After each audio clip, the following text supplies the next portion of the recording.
On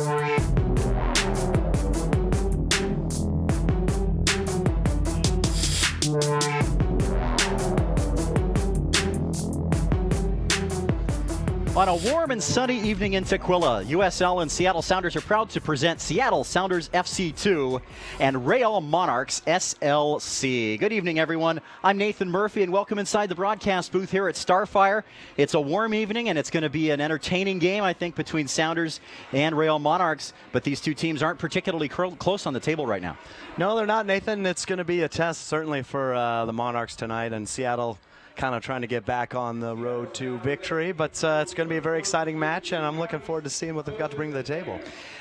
Fans, remember that all USL regular season and playoff games are available in high definition on YouTube. Thank you for joining us tonight, Nathan Murphy and Aaron Hines, and we're glad that you're with us.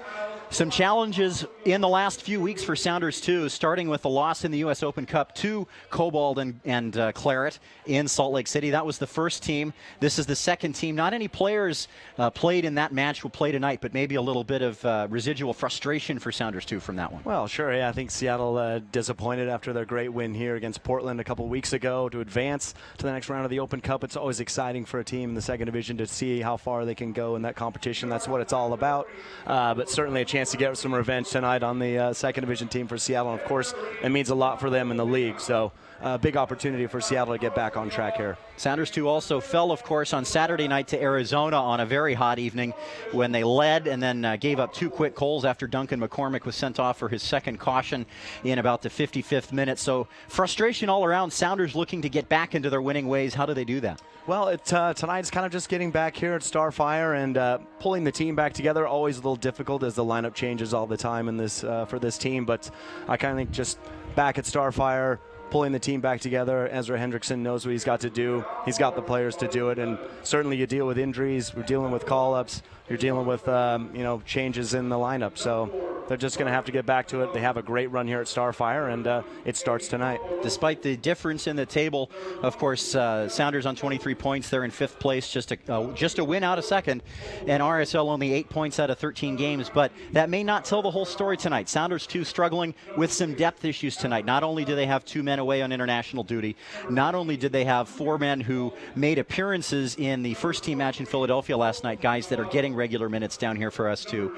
We've also got players away for the academy who are in Indianapolis for the national championship. So some depth questions for us, too, tonight, and the general manager, Andrew Opakowitz, addressing that by bringing some players in on loan from Kitsap Pumas. Absolutely. Great opportunity for some players at Kitsap Pumas, some guys that Ezra Hendrickson has seen before in the past for preseason warm-up, so he knows who they are.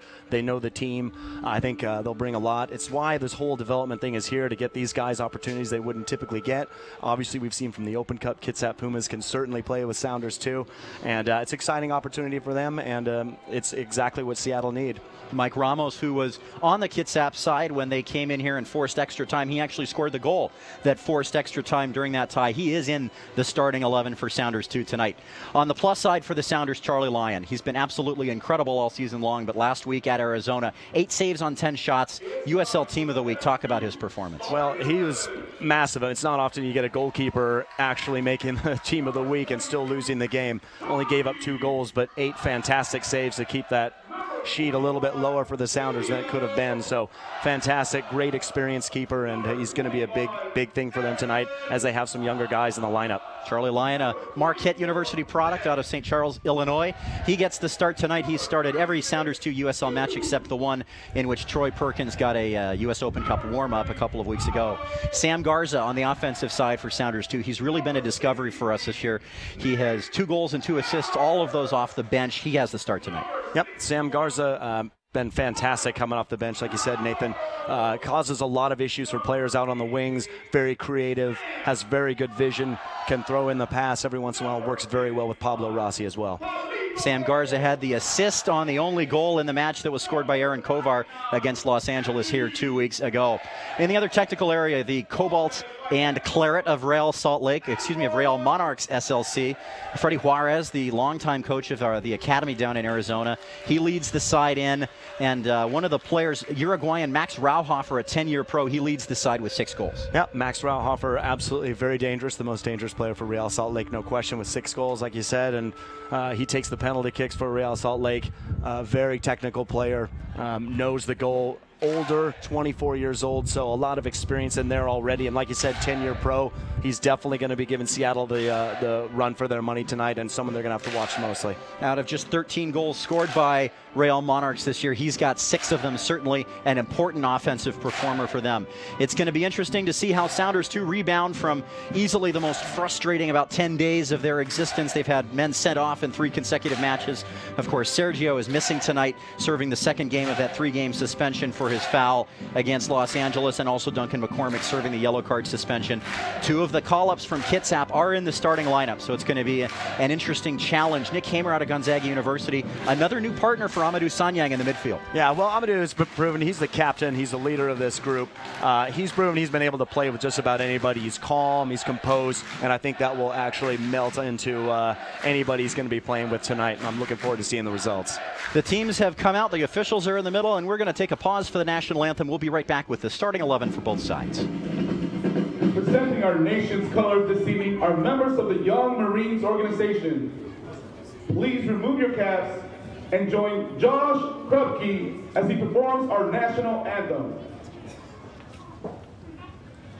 Oh, say, can you see by the dawn's early light what so proudly we hailed at the twilight's last gleaming, whose broad stripes and bright stars through the perilous fight o'er the ramparts we watched were so gallantly streaming, and the rocket's red glare, the bombs bursting in air, gave proof through the night that our flag was still there. Oh, say, does that star-spangled banner yet wave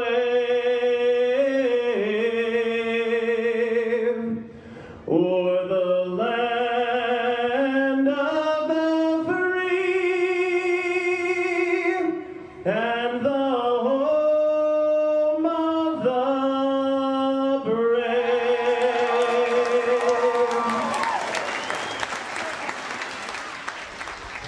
The colors have been presented, the teams are shaking hands, and we are just about set to go here at Starfire, the first ever meeting between Sounders 2 and Real Monarchs, Salt Lake City. Let's take a look at the starting lineups for both teams. First, for Real Monarchs, Eduardo Fernandez has started most of their games in goal. He has the start again tonight.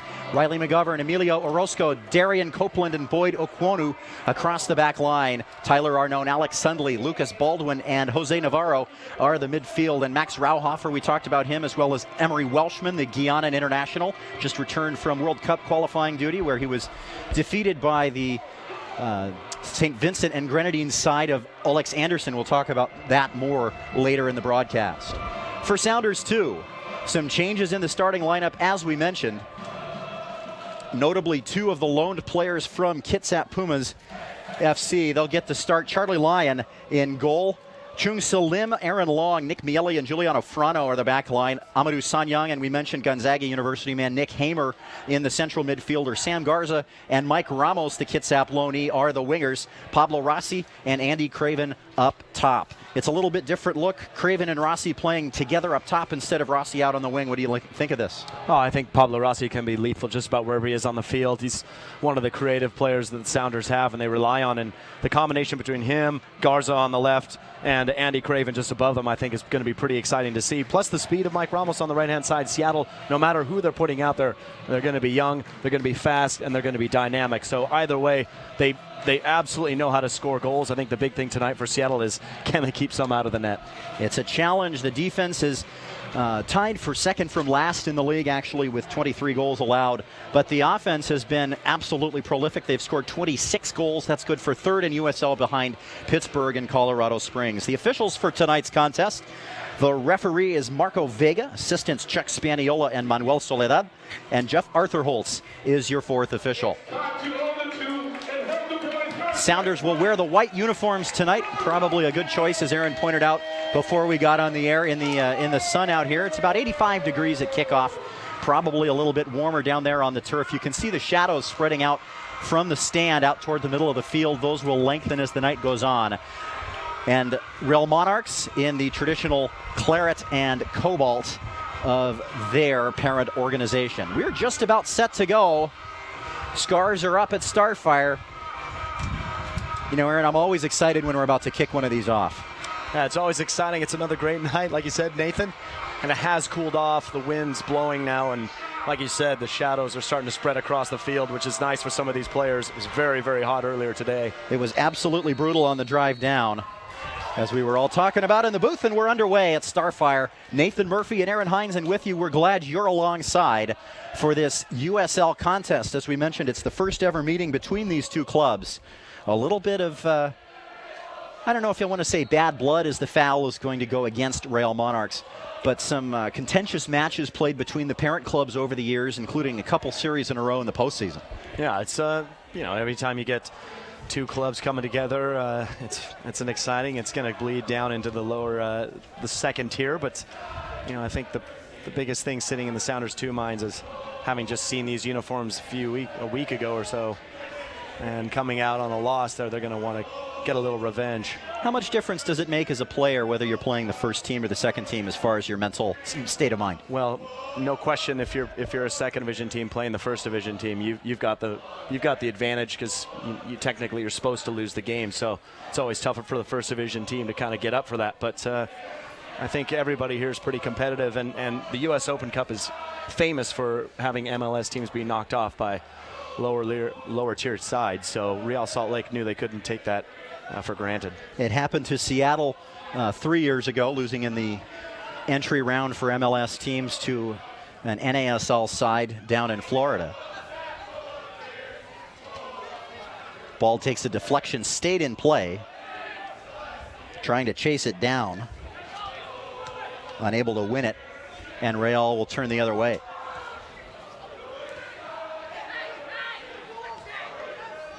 Welshman on the ball, trying to step through, cleared away nicely. And that's Aaron Long stepping into that one. Goes out for a Real Monarchs throw. Just underway here, second minute of play at Starfire. Real Monarchs looking for just their second victory of the season, but they're on, if not a hot streak, then a less frustrating streak. They've drawn 2 out of their last 3. Yeah, it's always difficult to, once you've had a few losses, to try and pull yourselves out of it. And it's an opportunity tonight, but I think Real Salt Lake know they're going to have to play one of their best games so far this season if they're going to get anything here out of Seattle. Of course, Real Monarchs in their first season, as are Sounders too. Most of the MLS operated clubs just started this year. LA Galaxy 2, the only one that played in the league last year. Out of play for a Sounders goal kick.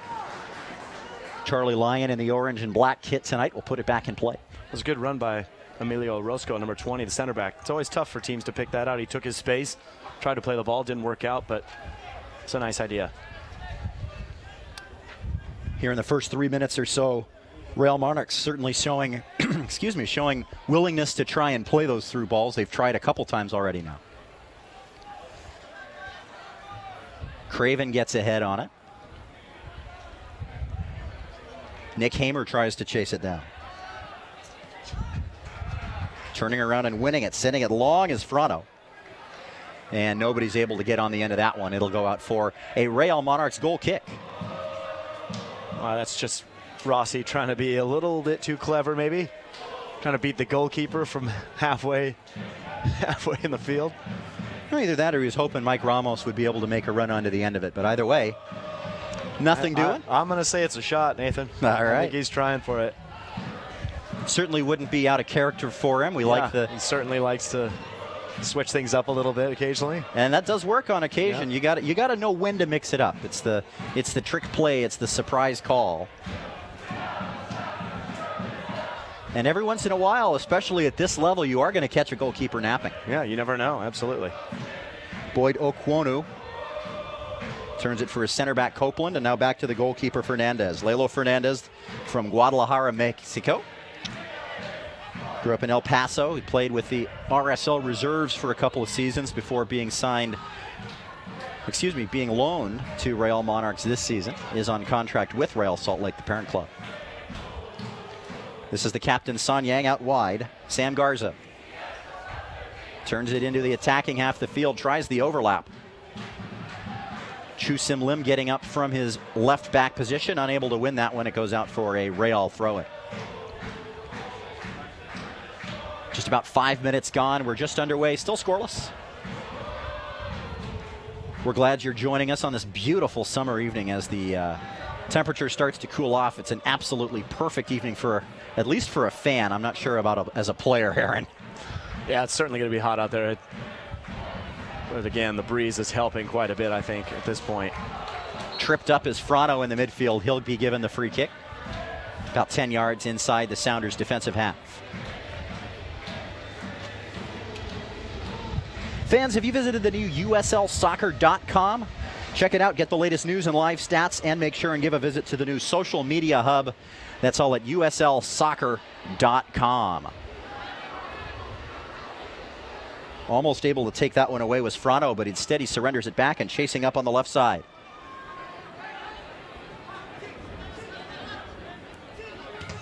Trying to drop it back, and Hamer knocks out of play that attempt by Rauhofer, so it'll be a Monarchs throw.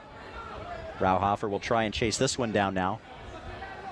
In toward the corner and knocked out of play nicely by Nick Miele.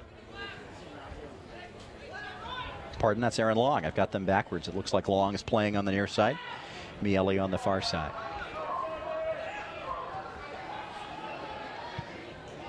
Riley McGovern crosses, and the header just goes over the bar. We have a whistle, though, and McGovern was offside. It would not have counted. That was a good little ball there. Emery Welshman just finding himself a little bit offsides, but a little danger there from Real Salt Lake. Nice little give and go. McGovern puts it in. And starting position just a little bit offside for Emery Welshman. And unable to quite get on top of that. It goes over the bar anyway. Offsides or not, though, you certainly think he would be putting that away. Well, certainly that's going to be going through his mind right now. No question. As a professional forward, your job is to get above those balls and bring them down, rather. As it looked like Frano may have touched his hand to that one, but nothing given by the referee. Nice individual effort, and back to Sanye. Sounders will switch over to the left. Ahead for Lim. No room for him. Back for Sam Garza. In toward goal. A little bit too close for a cross, and Fernandez gathers in. That's good skill from Rossi to spread that over to Sam Garza. I think he's feeling it tonight. You can just see it. He's already tried to just trying to chip the goalkeeper earlier, and there's just something about the way he's moving. He's looking to get forward. I think he's going to have a big impact tonight for Seattle. Pablo Rossi certainly looks to have the spring in his step out there tonight, as playing it ahead was Hamer. And a ball ahead for Craven. He's onside. Moving down the left, tries to get the cross off. It's over the head of Rossi, who's unable to win it, but it falls to Ramos. Into the middle, Hamer lays it off. Sanyang, the long shot, and that whistles wide. It's good balling by Hamer, laid it off first time. Sanyang didn't get enough on it, or what he would have liked.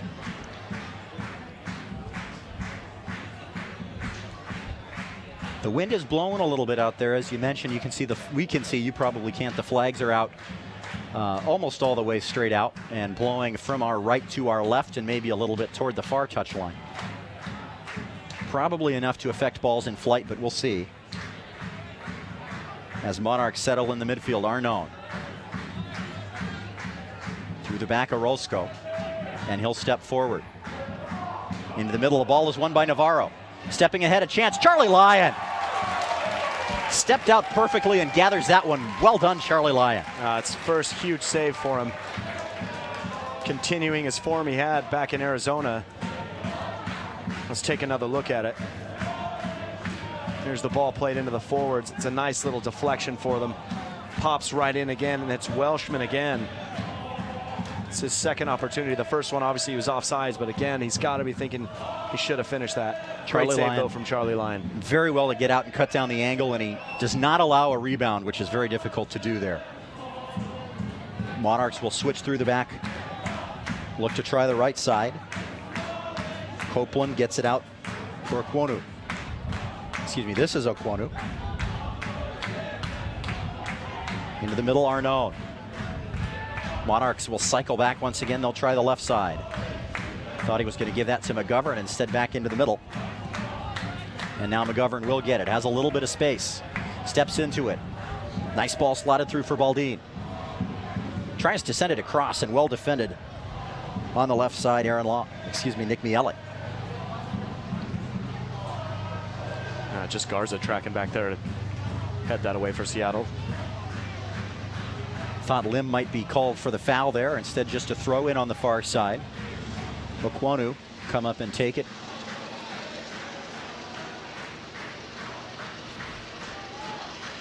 Just short of the box, little push. Again, nothing given. Stepping into the area now. Tries to center it, and Charlie Lyons on top of this one again. This time it's off the foot of Welshman. Another good little run. Salt Lake causing Seattle a few problems, having some early opportunities. I think the lack of time playing together for this lineup may be showing these are guys that don't know each other as well, and you can see just a little bits of miscommunication in the midfield. The ball that came through for Lions' first big save was one where two guys both had a look at it, and neither one of them stepped in. Both tried to cover, and instead it went right through. Yeah, just one of those deflections that favors the forward. Garza with some pace, can't keep it. Monarchs will look to push up again. Nice touch. Into the middle, this is Tyler Arnaud. He loses the ball. Looking for Craven was Pablo Rossi, frustrated with himself that he didn't pick him out there. Well, I just watched Craven. He's probably noticed how high Riley McGovern's been playing on the left side. There's a lot of space there over on Salt Lake Monarchs left side. I've been doing that too. Some of the teams have the same name as the parent club with a number afterwards. These guys are a different name, and I've done it already tonight. I'm sure I'll do it again. Yep. As Charlie Lyon same here handles this one. For all you Real Monarchs fans out there, we apologize for that. We'll do our best, we promise. Nathan Murphy, Aaron Heinzen, we're glad you're alongside us tonight. 12th minute of play. No score, the better of the attack so far to Real Monarchs. Frano settles it. Sanyang back to Frano. Up for Nick Hamer, tried to touch it for Ramos. And instead, Arnaud settles it back. Baldin. Now stepping up is Orozco, the center back.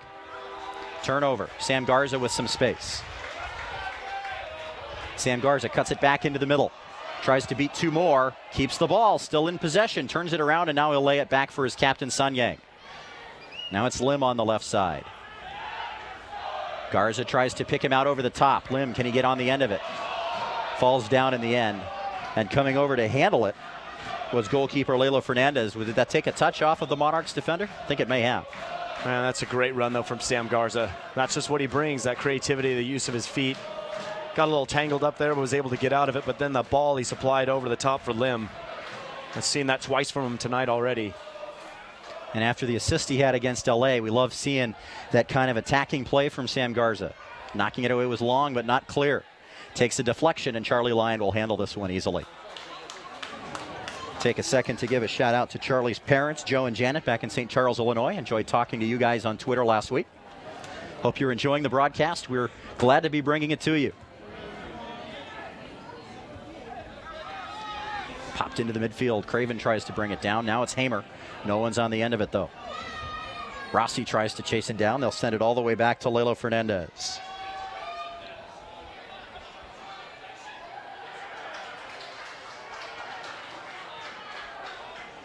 Okwonu looks long. He has McGovern on the near side. Frano closes him down. Nice run from the right back for Sounders. And good defending, able to take it away now is Ramos. Absorbs the contact, now he gives it up again, takes it once more. Nice effort from the loanee. Now is Puma's teammate Hamer. Craven trying to run onto this one. Like the effort from these two on the near side so far. Yeah, referee Marco Vega just letting him play as well. It's good physical contact, but nothing that's illegal or anything like that. It's a good, solid game so far. Monarchs settle this one, and they'll look to attack again. Orozco steps up from his center back spot, now into the midfield for Tyler Arnone. Excuse me. Coco Navarro out on the wing. This is Welshman. Out for a throw. I apologize. That is number 2, Okwonu, all the way up from his right back spot. He's done that a couple times already tonight. Certainly willing to get forward. Okwonu from Edmond, Oklahoma, played with the FC Dallas Academy and the University of North Carolina. Into the middle, Nick Hamer sends it clear. 15 minutes gone here at Starfire, a third of the way through the first period. A couple of opportunities for Real Salt Lake Monarchs, rather. Charlie Lyon has stood tall. Craven can run onto this one after it was misplayed. Craven, one man to beat, tries to turn it around. It's tipped away. That's going to be a corner. Nice pace from Andy Craven. Yeah, it's a great run from Andy Craven. Again, good call from referee Marco Vega. Don't comment on those much, but he was right on top of the play. Craven goes down, but little contact there. In fact, almost none at all. And it's a great call. Corner kick for Seattle Sounders. Certainly from up here, it looked like a very good and clean defensive play by Okwonu, who is getting back. Yeah, it's just a poor touch earlier from Darian Copeland. Outside backs for Salt Lake playing so high, the center backs have to get pretty much every touch exactly right. Aaron Kovar was with the first team in Philadelphia last night, so Garza will take the corner. It's low just over the top of Craven, and it falls. Back all the way across. Not the touch that I think Aaron Long wanted, but settled down by Garza. That one takes a deflection, goes high into the penalty area. Ramos into the middle, and the header goes over the top. Did it take a touch? Yes, it did. Corner kick, number 2. That's a great ball by Ramos. Picks out Giuliano Frano towards the back post. Just take a look at it here. Ball played back in. Ramos, just a nice little touch over the top. Real able to clear it away. Corner punched clear by Fernandez. Headed back in by Sam Garza. Craven was offside, couldn't play it. And it'll come all the way back out. And now it'll be a Sounders throw. A little bit better offensive effort, a little bit of possession strung together by S2 in the last couple of minutes. That one's touched high and out by Orozco, and a Sounders throw once again. Frano will come down and take this. 18th minute here at Starfire. Sounders starting to put together a little bit of possession in the attacking third here. No shots on goal as yet, but certainly some threatening moments. A promising few minutes as Frano takes the throw long and into the box. Headed clear. Good work by Orozco. Turned and sent back by Garza, but easily handled there by Lelo Fernandez. Yeah, that's a good attempt by Garza. Maybe slightly ambitious, but why not have a shot? Seattle finding a lot of space in the 18-yard box of Salt Lake. Does seem like a couple of the runners on the corners had some space there, getting up and getting ahead on it. Aaron Long had a lot of time and sent it back across the face of goal. He was standing at a pretty difficult angle there, but I was surprised he didn't try and turn that one on frame. We're into the 19th minute here at Starfire. Nathan Murphy and Aaron Hines, and thanks for joining us. It's USL Soccer, the Seattle Sounders FC 2 on YouTube and SoundersFC.com. A couple men going down, no foul given. And it'll be a Seattle throw on the far side. Okwonu didn't think that was the decision, I guess. Back across. Ramos runs it down. A little bit heavy, trying to overlap with Frano. A little bit of miscommunication there, and again, you just see the lack of time together for these guys. Yeah, absolutely. Definitely what that was. There's great ball from Rossi to switch it over to Ramos, and I think he thought Frano was coming at a bit of a slower pace, but he recognized it was a 2v1 opportunity for them. Lim surrenders a throw on the far side. Navarro going down with Sundley. Okwonu brings it clear. Back for Sundley again. Chips it up over the top. Rauhofer tried to run onto that one. And now they'll try the overlap again into the area. This is Welshman. Drops it back. It'll be a shot by Rauhofer. That took a deflection. And which side of the flag will it go? Out over the goal line. What have we? Corner kick. It's the first of the match for Monarchs. Great skill from Boyd Okwonu to get out of that. Quick feet. I thought he had lost it 3 or 4 times. Several times. Yeah, it was nice work from him.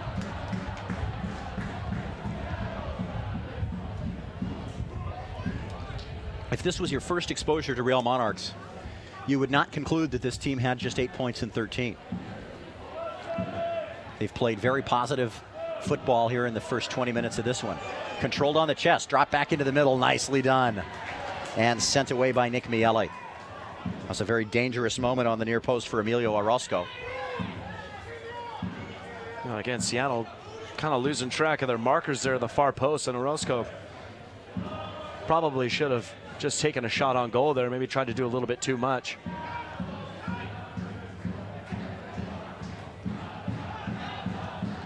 Sent in long. Lyons got a beat on it. Goes up to the crossbar, but brings it down, and he'll distribute quickly for Garza. Has some space in front of him. Sam Garza accelerates toward the midway line. Send it ahead. Craven is offside. A couple steps early. And those are the kinds of runs that Andy Craven really enjoys. Just caught by the back line there.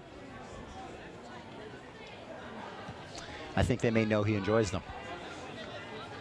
It was Orozco, sorry. Just again, back line for the Monarchs. Needing to be just a little bit sharper to connect with their midfield there. Craven wins this one with his head, settles it, dumps it in for Ramos. Into the middle, had Hamer running, just not quite far enough. Garza settles it. Over the top, Ramos can't get a head on it. Falls out. Rossi can't keep it, and Monarchs have a chance to counter. Instead, nice job by the Sounders midfield. Song Yang wins the ball and gets it onto the near side for Giuliano Frano. Tries to chip it up for Ramos, and another miscommunication between those two as Ramos looked for the ball over the top with that run.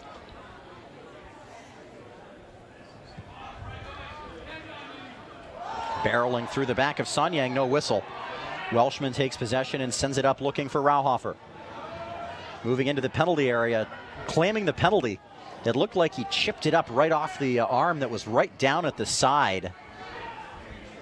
Trying to get a look at who that is. I think that's Aaron Long, and it didn't look like he stuck his arm out there. Nothing doing on the penalty shout. Frano, Ramos. Mike Ramos earns the throw.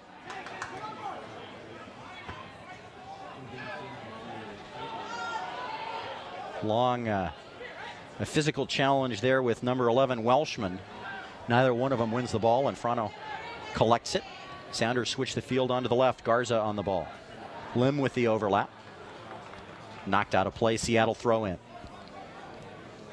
23 minutes gone now here in the first half. We're still scoreless halfway through the period. As Craven tries to turn onto this one. Knocked away by Copeland. That's a clean tackle and a very good one.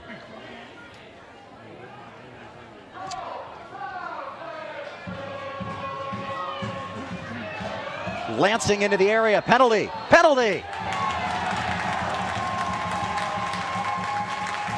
He's been dangerous game after game, and lancing into the area, winning the penalty is Sam Garza, and Sounders a golden opportunity to take the lead. And again, just what Sam Garza can do to you. Great little run here, using his body, perfect cuts, and No question about it. Contact, and it's a penalty. Garza goes down. And it looks like it's going to be Pablo Rossi to take it. Aaron Copeland well behind the ball. And takes out Sam Garza. Pretty easy for us to see on the replay, so it will be a penalty for Sounders too. And Darian Copeland just going to ground there. Very, very, very, very difficult. Sam Garza going right at you with all the speed. Defenders want to try and just cut the ball away, but that's just what he's waiting for. Nice job by Garza to step it forward and keep himself in the position where the tackle wipes him out pretty clean. And it will be a penalty. Lalo Fernandez retreats to his line. And here's the whistle. Stutter, Rossi's penalty. Over the top.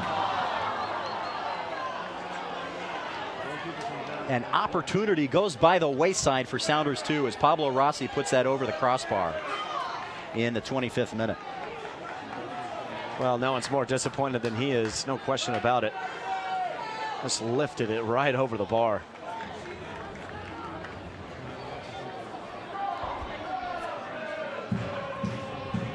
You always wonder how, when you do that stutter step, I mean, everybody's got their different take, but we do the stutter step and so many of those stutters, if that just throws you off. Obviously, Rossi's taking his fair share of PKs, but anytime you miss, you get questioned. It certainly appeared to have his shoulders back a little bit, and that can happen, as you were saying, with the stutter. But we play on now, still scoreless, 26th minute. And Seattle unable to capitalize on the opportunity earned by Sam Garza. Monarchs looking to counter and get one. That would be a very demoralizing goal, but Sounders take it, and Ramos will look to move up. Chips it over, looking for the captain, Sun Yang. Tracking it down is Frano. Ramos takes it. And no runner there. Ramos just maybe needs to relax just a little bit out there. He's had a few passes where players are already under pressure. Wants to go at it right away, and I think some of the players are saying, hey, we can just settle it down here and hang on to the ball for a few minutes.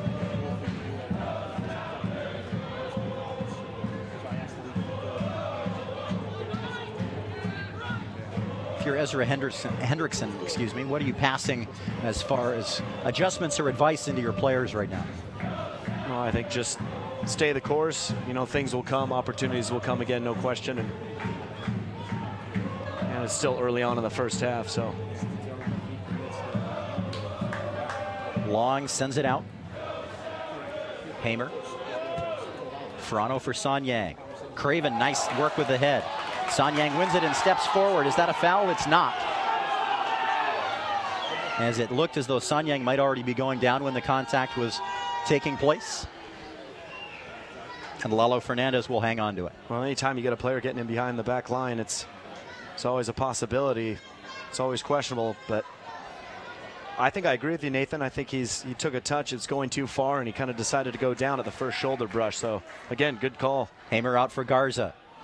At the corner of the 18, steps into the area, deep, cross across, cleared away. Good work by Orozco. Handball given. Yes, it is. The referee's got it right again. And again, Sam Garza going right at Copeland. It's a good ball across. No one's there. Seattle's starting to come to life here, and then Pablo Rossi's going to be hitting this one, no question about it. We talked about Garza in the open, about the super sub kind of performances he's turned in. A great start to him in the first half hour of this one, and really impressive work. Earning the penalty, obviously, that's not the outcome that Sounders wanted, but he's been very dangerous out there. Yeah, spectacular, active so far, and Salt Lake with the outside backs pushed so far up the field. It's kind of a 1v1 situation that Sam Garza loves. Right on one of the center backs. Pablo Rossi is the only man standing over this one. 6 shirts in and around the penalty area for Seattle. Rossi over the top, just outside. It was curling, but not quite enough. And outside the near post of Lalo Fernandez. Just wide for Rossi, but it is impressive how he gets those up and over the wall and back down on the other side. I'm sure Eduardo Fernandez was well aware of what he could do. Does that get in your head as a player? You miss a penalty, you put a free kick a little bit off where you want it. Does that start to get into your psyche a little bit? I think it can to some players. I'm sure Rossi is trying to do his best to put it behind him, but certainly it's tough to shake off for a few minutes, no question. Chance for Copeland and Navarro. Out for a throw in, won by Okwonu, working up again, and now he's into the area. Lim clears that one for another Monarchs throw. 30th minute of play, 2/3 of the way, just about through the first 45 here. Getting a foot to that. Trying to turn bicycle. But it'll go out for a Sounders goal kick. I like the audacity from Alex Sundley there for sure. No, Max Rauhofer just going for the bicycle kick, like you said. He's willing to try anything inside there to get a goal.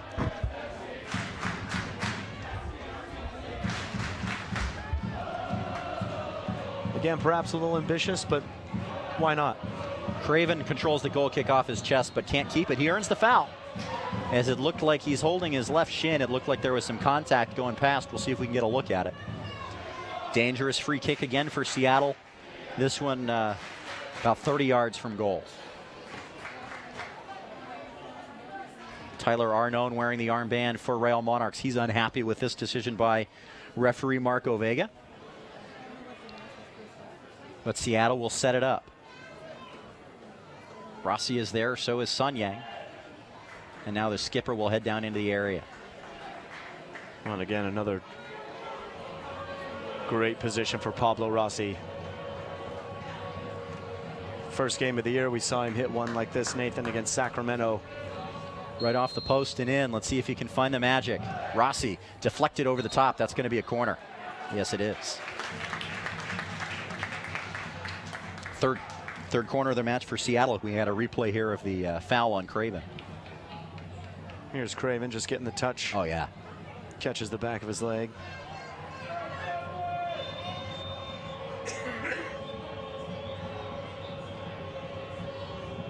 Third corner for Seattle. Garza sends it a little bit long this time. Bounces in the corner of the area. Long keeps it in play, but unable to find a white shirt. And Nick Hamer will track this one down. It'll go out for a throw-in. Nick Hamer, as we mentioned, a familiar name to anyone who follows soccer here in the state of Washington. Spokane native, played at Gonzaga, played in the PDL for Timbers under 23s in 2012, and also played for the North Sound Seawolves up in Edmonds. Looked like that took a touch off of number 4, Riley McGovern, and yes, that's the decision. Throw in Seattle. Rossi for Craven. Drops it back for Frano and ahead. This is Ramos. Nice work to keep it in play. Gets around his man, now can't keep it. And the foul is given against Ramos. And it's going to be a free kick coming out. It's good effort from Ramos, though. Taking him on one-on-one. Shows his strength, his desire to make a difference out there. And there's the gets tug. away with it, but yeah, you can see the tug on the defender right there. Impressed, I must say, by the recognition and decision-making of Marco Vega so far in the middle tonight.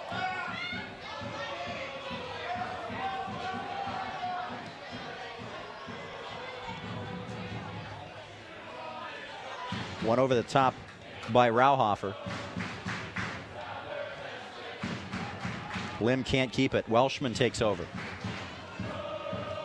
Running for the corner, crosses off the leg of Lim, and it'll be out for a throw-in. Fans, become a fan of the USL on Facebook for exclusive league news and interactive content. Make sure and check that out. USL page on Facebook. Charlie Lyon making an appearance there over the weekend after his Team of the Week performance down in Arizona. It's the 9th time an S2 player has been named either to the Team of the Week or the Player of the Week in the USL. It certainly speaks to the quality that the side is bringing. As we mentioned, just a couple of points behind. There's 5 teams within 4 points here for the first 5 spots. And then right behind them, Aaron, there are 6 more teams within 2 points. for that last, what would be that last playoff spot. Except for Real Monarchs, everyone's in those two clusters. It's kind of an interesting situation here in the Western Conference. Yeah, it's extremely exciting, and as you mentioned, Nathan, very, very tight up there. Still lots of the season to go, so Colorado can change. Colorado Springs Switchbacks lead with 27 points after their victory last night over over OC Blues. Sounders will visit Colorado in July, on the 18th of July, and then host them here on Saturday, the 19th of August. Seems like every time we've been here, though, every time you look, there's a different leader. Sacramento's been up there. We've been up there. LA's been there. Oklahoma City's been there. It's very competitive at the top of the West.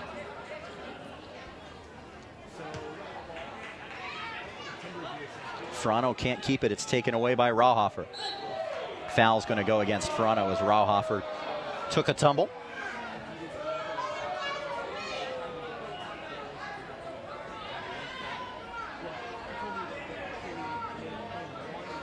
It's about 30 yards from the goal line here, but on the steep angle as we take a look at the contact. Yeah, just a little contact extra from Frano. Little bump in the back. Baldin will take the free kick. 6 red shirts in the penalty area. It's low. Turned around. Nice job by Welshman, but Charlie Lyons right on it. Now, it wasn't the ball you would have expected from Baldin. I think he would have got it further into the mix, but good turn. I think he was frustrated with that outcome. A great little touch to keep control of that. Gets the chance to spin. That took a touch. That hit the leg of the S2 defender. Good work by Charlie Lyon to cover that.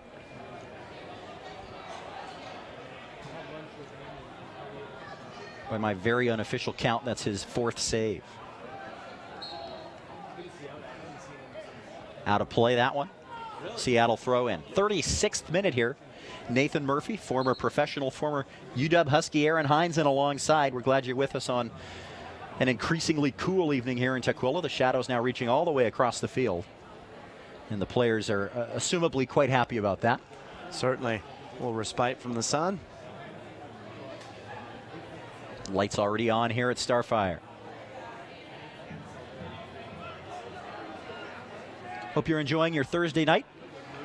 Glad you're choosing to spend it with us. As Okwonu settles it down. Turning header from Sundley. And Sanyang wins that one in the air. Ramos back for Frano.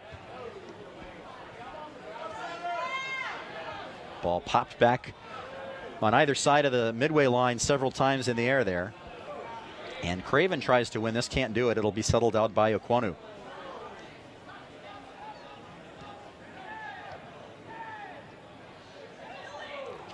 Turning and sending it into the area. Charlie Lyon again coming out and cutting down the angle. Denies Welshman once again. Oh, that's great passing there from Monarchs. And now a yellow card is going to be given to Emery Welshman.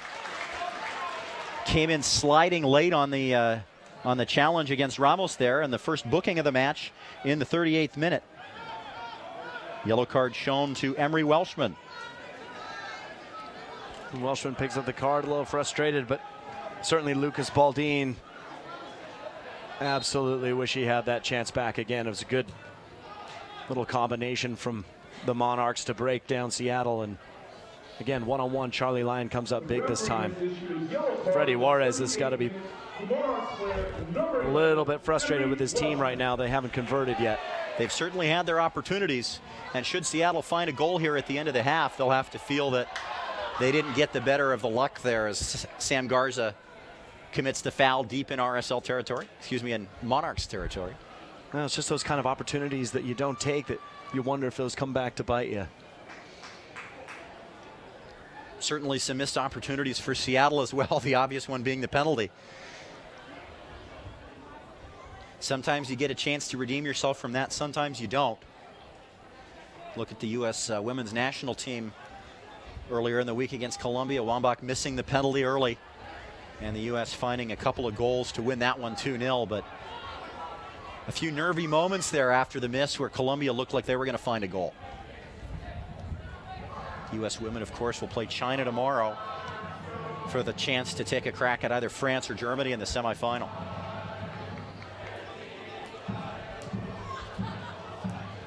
McGovern on the near side. Frano loses his balance. Ramos chases him down. Nice shoulder challenge, wins the ball. And Son Yang will turn it around. Now it's Nick Hamer. Ramos was running. Hamer can't get it to him as he tries to step through 3 red shirts. And he can't keep it, taken away from him by Rauhofer. It's been some interesting battles over here on the near side between, on the one side, Hamer and Ramos and Frano, and on the other side, McGovern and Rauhofer and a couple of the other guys. Alex Sundley, excuse me, coming over there. Some interesting two-a-side, three-a-side contests over here in the last few minutes. Yeah, it's certainly been a fast-paced game. Both teams getting forward. Real Salt Lake pushing up very high. Center backs like to get forward. Intercepted by Rossi, tries to step it through for Craven. That needed a little more pace, but a great idea. Well, I hope I didn't give Rossi the commentator's curse. It's a great opportunity for him to slip Craven in. He slaps the turf one more time in frustration, but the opportunity was there. It just looks like he's so close to it. Exactly. And you got to hope as Ezra Hendrickson that he clicks it into place, preferably here before the half, but anytime in the match, you'll take it. He certainly had the talent. We've seen a lot of opportunities from both teams tonight. No one able to quite finish it off. Past the 40-minute mark here at Starfire, we're still scoreless. Nathan Murphy, Aaron Heinzen, thanks for joining us on this Thursday evening. Sounders, too, looking to get back in the win column after a couple of losses in a row. As Miele gives this one to Frano, and now Ramos. Has the runner Craven, but the ball's a little bit too far, and Fernandez gathers that one in safely. That was a good run from Ramos to get the ball the first time. I think Rossi was looking for it down the right-hand side. Now, you talked about the pace of this game, Aaron. One thing we didn't mention in the open with the depth questions that Sounders 2 have tonight, they only have 3 field players, and this is going to be a yellow card to Amadou Sanyang as he slid in late, trying to win that ball. Well, it's not a bad tackle from Sanyang. I think the referee just had an issue with it coming in from behind. It's a good, solid tackle. Rauhofer gets in front of him. I think it's just the trailing leg that takes his feet out. It's a good, solid tackle, though. 42nd minute, the caution to the captain. But you're right, Nathan. The fact that Seattle only have 3 substitutes for field players. Certainly going to be expecting most guys to put in a full 90. Baldin takes the free kick. Moving toward the near side, and it's out for a goal kick. And we'll mention that on the flip side of this, Real Salt Lake has another game this Saturday. So they've got 2 games in 72 hours here as they fly to Arizona for a match with Arizona United. And even with the 5 subs available in both games, you got to be concerned as Freddie Juarez with the legs of your key guys. Absolutely. It's something you have to, as a coach, you have to balance it out, and I'm sure he's got his plan going into this game straight away. They're certainly rested coming in. They haven't had a match in the previous 11 days, and now they'll play 3 and 7. Turning it back over the top, and this one will come all the way back for Charlie Lyon, not what Tyler Arnone was hoping for.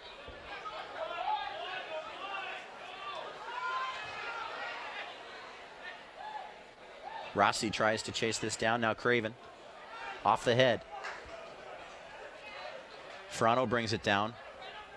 Running into the back of Sanyang there was Navarro. A little bit of a screen set, I guess you could call it. Lim into the middle for Hamer. Hamer tries to win this one back from Navarro, and it'll go out for a Seattle throw. Nice work.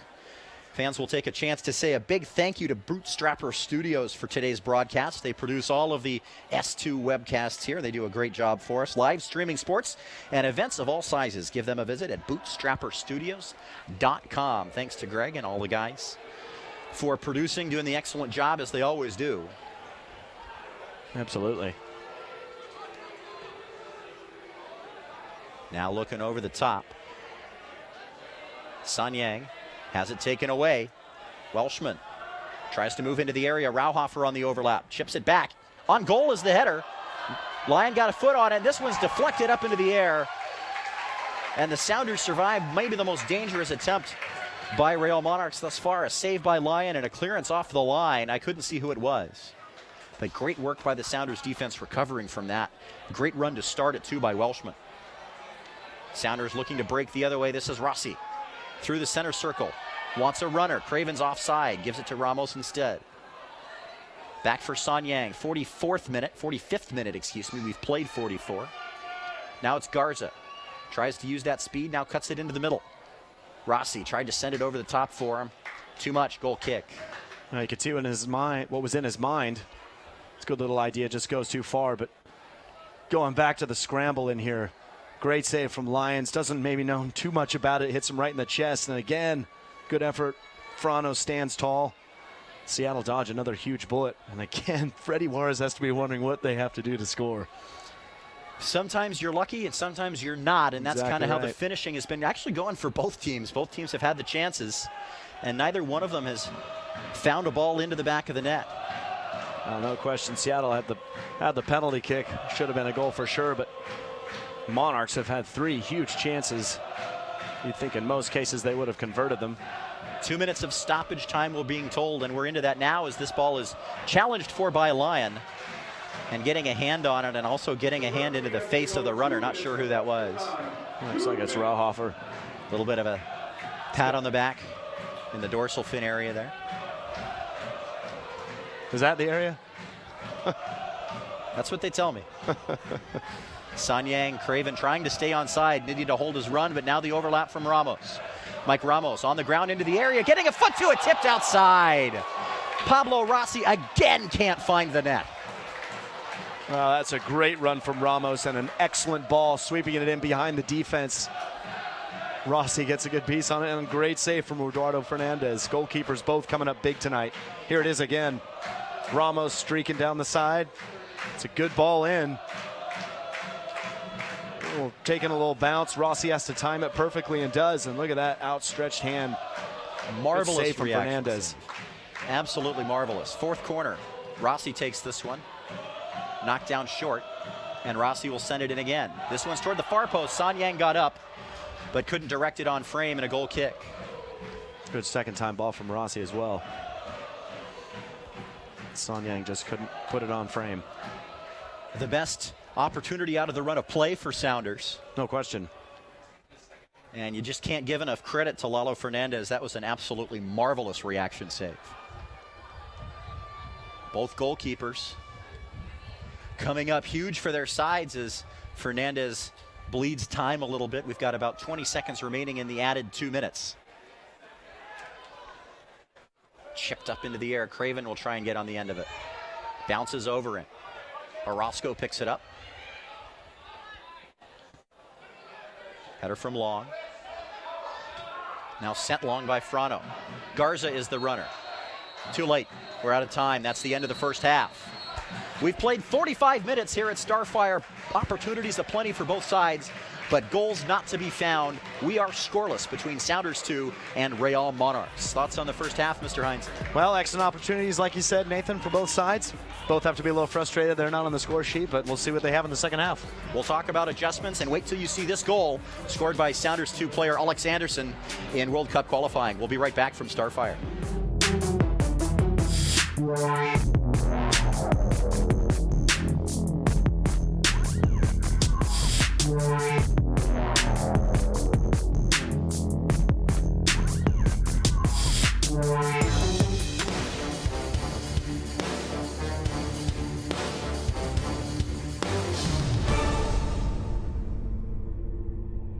Well, I wanted number 11, but you know how it goes, like taking over numbers, you got paid for it, and then so I was like, I don't know what number to pick, and then DeAndre was like, hey, we're 17, I want you to wear 17, so I was like, it didn't sound bad. I was good friends with him, and I had a good relationship with Freddie Montero, so I was like, I might as well wear number 17. What helped most was like, we both came up the same way, and like we went through the same process, and then he just made the next step before me.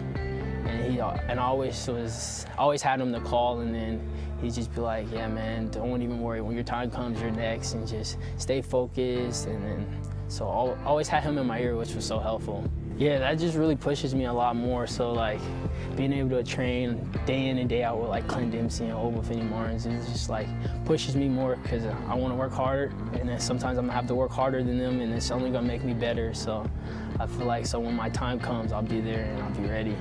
They had a lot of success throughout their careers. They've won far in their careers internationally and in the US. So like it just gives me that, I don't know, that motivation that like anything's possible. I could be in their shoes within a couple years or whatnot. So it really pushes me a lot.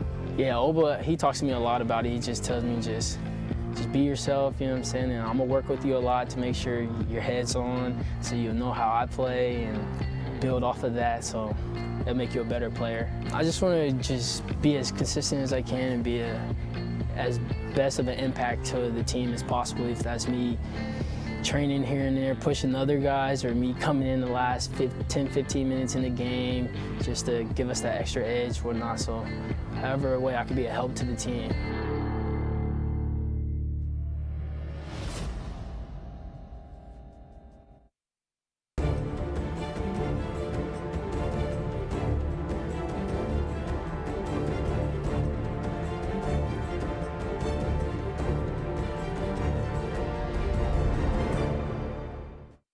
Does your child want to take their game to the next level? Enroll them in a Sounders FC summer camp. With a wide variety of camps available for ages 4 to 18 across Washington, Sounders FC camp system provides opportunities for boys and girls of all skill levels to develop their game, interact with new friends, and become a deeper part of Sounders FC. Campers will be able to improve their technique in a fun environment that promotes confidence and learning. They'll even get the chance to meet and learn from Sounders FC players. Sign up today at soundersfc.com/camps.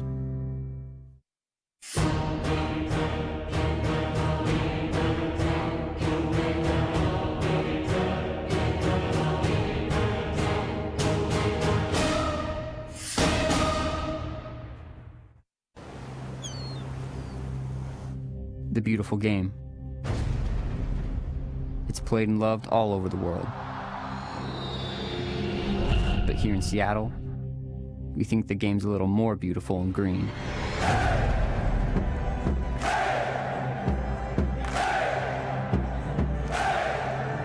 Young and old, we were all born in '74. Our passion has no age. The city constantly striving. It's going to take all of us to reach the top. Most people would say 2 out of 3 ain't bad. Not us.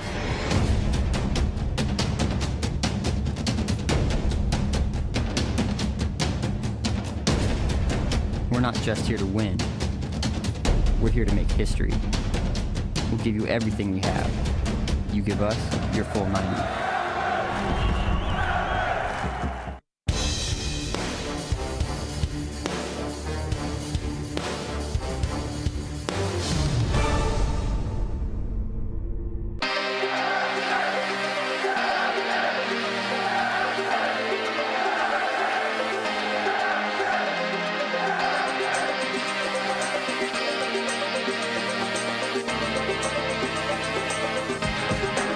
See you in Seattle. Manchester United with the red uniforms. I'll be there. Welcome to Seattle, a true soccer city. This is the one. I'll be there. We're all part of history today in front of this record crowd. Manchester United gets the win. Now let's go back to our guys. It's Rooney. That's how you do it. I'll be there. Sensational goal. Greatest soccer goal I've ever seen. I'll be there.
We've reached halftime at Starfire. We're scoreless between Seattle Sounders 2 and Real Monarchs, Salt Lake City.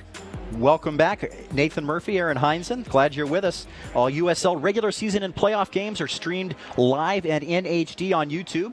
Make sure and come back and join us for future broadcasts, both of us and the other clubs around the USL. It's a really great thing they're doing here, Aaron. No goals between these two teams, and we'll talk a little bit about halftime adjustments and whatnot. But first, I'd like to welcome in a very special guest. Grant Lagerwey is the general manager and the president of soccer for Seattle Sounders for the first team, and it's an honor to bring him into the conversation. Grant, welcome to the broadcast. Thanks for having me. Oh, fantastic. Yeah, well, welcome.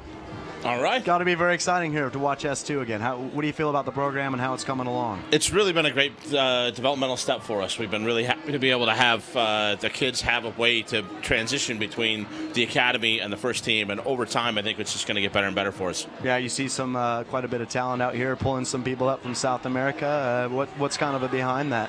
Yeah, we've had a bunch of guys come on trial, as is normally the case. And in the old days, last year, we would have cut the guys that didn't make it, and now we have the ability, if a guy comes in and does pretty well but we don't have a spot for him on the first team, to have a little bit longer leash and to look at him on the second team, and we've done that with a couple of guys, so that's another tool. Absolutely, it's fantastic, and getting to see a few of the guys get opportunities with the first team as well. Some of those that playing here and then playing there, back in Philadelphia, etc. Yeah, we had 3 guys make their professional debut last night in Philly, probably more than we'd prefer all at once, but we definitely had guys move up and down extensively, and I think it's made S2 better, and I think it's made those kids better and better able to succeed when they come up with the Sounders. Yeah, it's all part of kind of developing everybody. And how much are you guys talking with U.S. Soccer, and as far as what the kind of style of play that you want the kids to do, and is there a conversation going on there? I mean, always with U.S. Soccer about anything related to player development, but sure. I think for us internally, there's a real dialogue from top to bottom about how we want to play as an organization. And if we can play with the same soccer philosophy, then I think we're going to produce players that are better able to step into the first team over time. Well, Grant, halfway through the first USL season for Sounders 2 and the other MLS-operated teams, how would you evaluate that program as compared to the old Reserve League? How do we evaluate S2 versus the whole USL MLS program? Oh, I'm sorry. I think it's been a great partnership. I think it's really made, again, everybody better. When I say, you guys see with the atmosphere here, it's not a big stadium. It's not CenturyLink Field with 40,000 people in it. But when there's a couple thousand people here at Starfire, it's still a really good environment. It puts our guys under stress. It shows them, kind of how a crowd reacts. It puts them under pressure. And in responding to those situations, I think that they are going to grow as people, which will better equip them again to succeed as pros. So the USL MLS partnership's been great. So talk about your working relationship with S2 General Manager Andrew Opakowitz. How does that work? Andrew and I talk probably more than he would care to. Andrew and I have known each other for a long time, but going back to when he worked for a company called Prozone, and I'm excited to work for him. I think he's one of the best in the business in terms of what he does. We're talking on players, and we're talking on strategy, and we're talking on development, and Andrew helps me with a whole bunch of things beyond even S2, so he's a real asset for our team. We're really lucky to have him. Obviously, the U18 team out in Indianapolis, have you had a chance to follow them and their progress? I was out in Indy for a couple days. Yeah, and I wasn't able to see our 18s or 16s play, but I saw our 14s, which is obviously our youngest group that's there right now. So it was fun to do that. I've been out of that tournament a number of times over the years, so it's a good place. We had our scouts out there from the first team. Kurt Schmidt was out there along with our entire academy staff, and even interestingly, a member of the coaching staff of one of our first affiliates. So we're looking at kind of having a bigger footprint with our academy program here in the state of Washington, going to places like Yakima, going to places like Spokane, and we partnered with a club in Spokane called the Spokane Shadow, and we had a member of their staff that went out to the academy playoffs with us. So it's the kind of thing that we really want to do more of going forward, to be inclusive and try to identify the best players in the state of Washington. Excellent. It's all part of developing soccer here in Washington State and around the United States and for the league, etc. So thank you very much for your time, for coming in. Awesome. Really Thanks for having me, guys. Yeah. Really appreciate it. Yeah. Thanks for coming in. Grant Lagerwey, President of Soccer and General Manager for Seattle Sounders. Thanks for joining us. We appreciate it. Yeah. Thanks very much. Fantastic. Thank you. All right. We're scoreless here in Tukwila, 0-0 between Real Monarchs and Seattle Sounders 2. A lot of chances went missing for both teams in the first half. Yes, it certainly was. It was a crazy first half, actually, Nathan. We saw huge opportunities for Real and for Salt Lake Monarchs. They did an excellent job, and they have to be wondering how they're not up by a couple of goals at this point in time. Obviously, Seattle with a big-time penalty kick option from Rossi, but we'll take a look at some highlights here in just a second. And we can see the first one. It's a massive opportunity for the Monarchs. Here it is, just kind of a deflection off the defender. There's the shot, great save from Lyon. That was the first thing he had to do in the first half, as we saw. Then Monarchs are at it again. It's good little movement here. Again, another opportunity. Charlie Lyons on top of it. Didn't have to do too much there. Now here's Seattle opportunities. Just a little header over the goal. But things get crazier. Kind of a lofted shot there. Easy for him to handle. And here's Rossi's penalty kick. Just right over the crossbar, and he wishes he has that again. He gets another chance. This is his first free kick. And just goes by the near post, kind of a little frustrated. He would have another one again later, but again, misses the mark, but still been effective tonight for Rossi. And then another opportunity for the Monarchs here. Just a nice little turn. And again, Charlie Lyon been huge tonight for them. One more look. This was probably the closest they came as the Monarchs, big, huge scramble. Seattle still able to hold strong and clear it away. And finally, Ramos with this cross. This was the very end, and it's Rossi one more time. Just can't put it on frame. Judges the ball excellent, and what a great save that is. So goalkeepers coming up big tonight so far. 6 saves for Charlie Lyon, 3 saves for Fernando, so 9 between the two of them. An absolutely outstanding effort from both men. We're going to switch gears a little bit. We're going to talk about World Cup qualifying. I know it's early. We only had the World Cup finals just a year ago. But Alex Anderson for Sounders 2 has been away for a few weeks now. He's been with the St. Vincent and the Grenadines, and you got to take a look at this goal. This is a goal that he scored in a World Cup qualifier tie in the second leg of that, and this is the goal that sends them through. Just take a look at this. That's spectacular. Not the very beginning, for those of you who are not sure, this is actually 2018 World Cup qualifying. It's a lot of the games people don't see very often, and what an absolutely brilliant goal from him. Individual effort, and they do end up coming out on top, aren't they? They advance. That was the goal that kept it 6-all in the home and away tie, and they advance on the away goals rule. Alex Anderson himself called that the greatest goal he's ever scored. He called it sicko. And a little Twitter contest we had, Super Alex Bicycle Kick, was really quite ferocious. It's the best descriptor we got. Give credit to @IrishSounder for that one. We're getting ready to start the second half here. Teams are warming up on the field. Talk about the adjustments that Ezra Hendrickson wants to make with his side. Well, I think so far he's going to just probably talk to the back line a little bit, maybe stay a little more focused. We saw a couple times that Monarchs were able to find some space in the box, and maybe a couple of individual efforts on the defending. They were getting around some players, but I think overall he's got to be pretty satisfied. Perhaps as far as going forward goes, a little more patience in the attack. A couple of passes maybe were cut out that shouldn't have been, but again, like we talked about at the beginning, this is a team that has had a lot of adjustments, a lot of players missing, and a 0-0 score. They have to be pretty happy about it right now. Of course, obviously, with Rossi's penalty, they wish they'd had a goal, but that's the way the game goes. I'm sure we've got a lot more exciting action coming up if it's anything like this first half. If you look certainly at the totality of things, Seattle will see themselves probably lucky not to be down by about 2-1. No question about it. Charlie Lyon, you can't give the man enough credit. He came up absolutely huge in the first period. As we said, 6 saves on 6 shots on frame, and some of them absolutely great. The one where he came out and cut down the angle right out of the gate, and then the reaction save up off the chest or the upper arms that ended up falling where Frano could deflect it away. A little bit of disconnectedness maybe in the back for Seattle, allowing some opportunities into the penalty area, but give them credit. They've done a very good job of recovering from those opportunities. No question. It's been a good team effort on both sides, and looking forward to see what the second half brings. Just a little bit of sun left on the high trees here at Starfire. The entire field in shadow now and getting a little bit cooler, probably down to about 70, 73 degrees.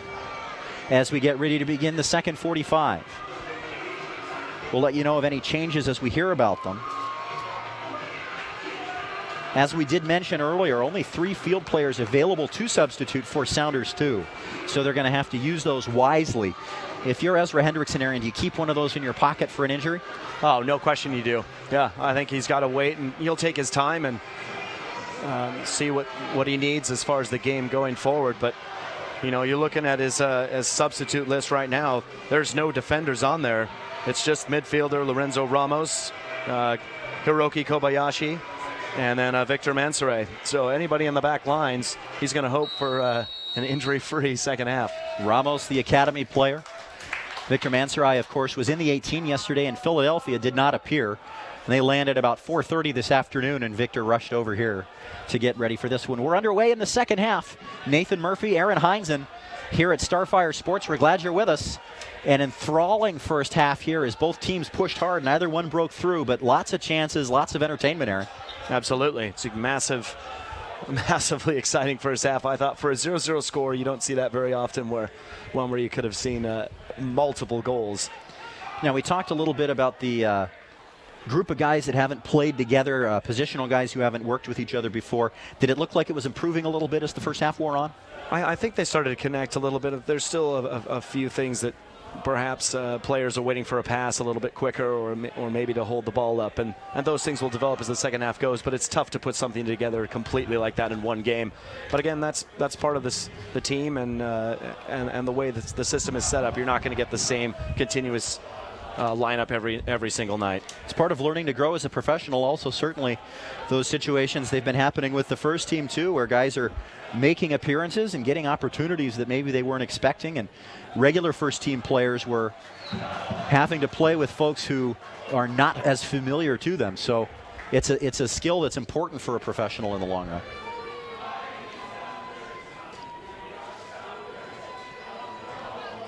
Well, absolutely. And as Garth Lagerway said during the interview at halftime, by the way, really nice guy, Garth Lagerway. He sure seems fantastic. Coming in and getting a chance to speak with him. GM of the Seattle Sounders and one of the most exciting GMs in Major League Soccer, no question about it. It's a great arrangement that the Sounders have to have him on board, as that long one would have tested Lyon had it been on frame. Luckily, it goes about 6 yards this side of the near post and out for a goal kick. That was a good try. Rauhofer doing a little bit of Pablo Rossi, I think, in the first half. The audacity. A long try.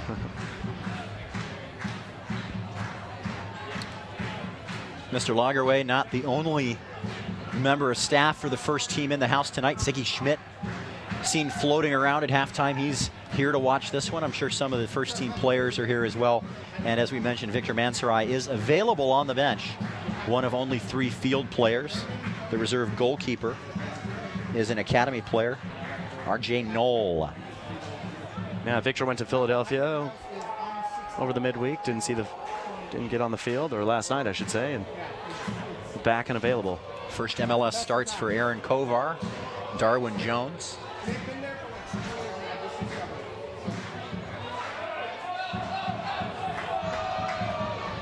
Stepping ahead is Lim.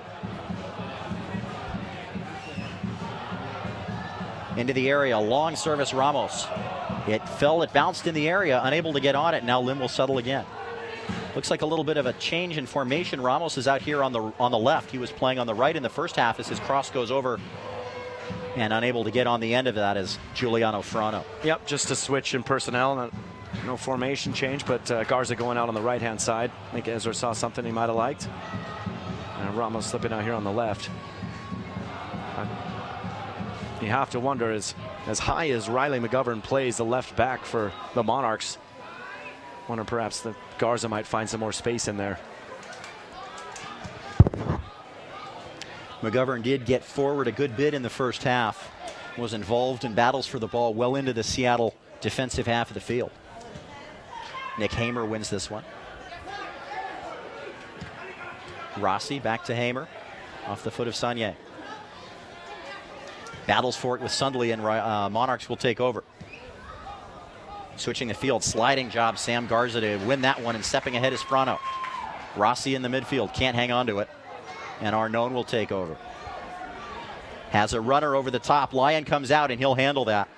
Dangerous run from Welshman. Nice ball over the top. I think that was Arnone. That was a good run from Emery Welshman. Got a lot of chances in the first half. He's going to be chomping at the bit to get another one. Certainly wish he would have had a goal or two, no question. Out of play, Sounders throw. Alex Sundley unhappy with that one, gives a look to the assistant referee.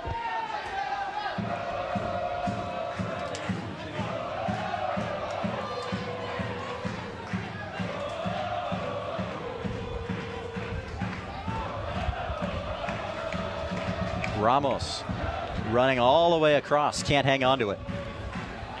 Turning in his own penalty area is Orozco. Now he gets it out for McGovern, and he sends it long but out of play, and it'll stay in the attacking half for Seattle. 5 minutes gone in the second half. No score here at Tukwila. An entertaining contest between these two teams. Chances aplenty in the first half, not a goal to be found. And we'll see. You got to assume those chances will keep coming, and it's going to come down to who can finish one or two. Son Yang can't touch that one cleanly to his back line. Out on the right side for Welshman, has a chance to shoot toward the goal line, and he pulls it up and over the top. He had a better angle if he had hit that sooner. Now, certainly a poor ball from Son Yang and picked up by Rohofer. Finds Welshman. And again, just maybe not his night. His first touch gives him a very difficult angle, and he just tries to power that past Charlie Lyon. You mentioned in the open, Aaron, that you were looking forward to seeing these two forwards, Welshman and Rohofer, play together. They really do interplay quite well. Yeah, they're very dangerous at times. They just hasn't been their night for the finishing so far. But you can see they have a good relationship, making some good combinations, and certainly been difficult for the Seattle center backs to control this evening. Seattle's back four have bent on several occasions, but not yet broken. And in the meantime, stepping into the area is Garza, has a shot. Palmed away, nice work by Fernandez. Again, great little run from Garza. Finding some space in behind. Let's just take a look at it here. Just a little flick from Ramos. It's a good run from Garza. Doing his most to keep his balance. We don't have the best angle on that, but it did appear to me to be on frame, and now we have a Monarchs player is down in his own penalty area. I think that's number 18, Lucas Baldin, but I'm not positive. It's being attended to right now, and it looks like it may be something with his foot or ankle. That stuff, I think it's actually Tyler Arnone. Baldin standing down there with him, but Arnone was the one with the tackle. That's Emery. No, it's not 11. Who is that? Turn around. It's Arnone. Number 19. Yes, it is. Corner taken, bounces in the area a couple times off of some heads. Ferrano tracks it down. Back for Garza. Garza very deep, now moves back towards his right wing. Sent into the area. Craven got a foot to it. Chopped down by Son Yang.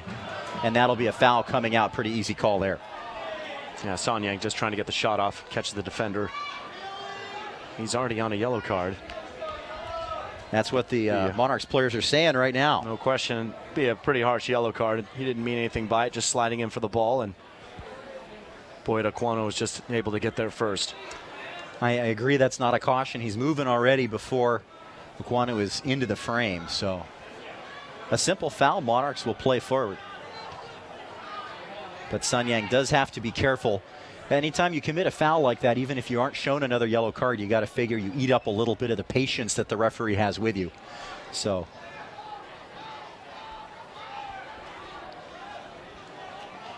now a chance. This is Rohofer. Cuts into the area.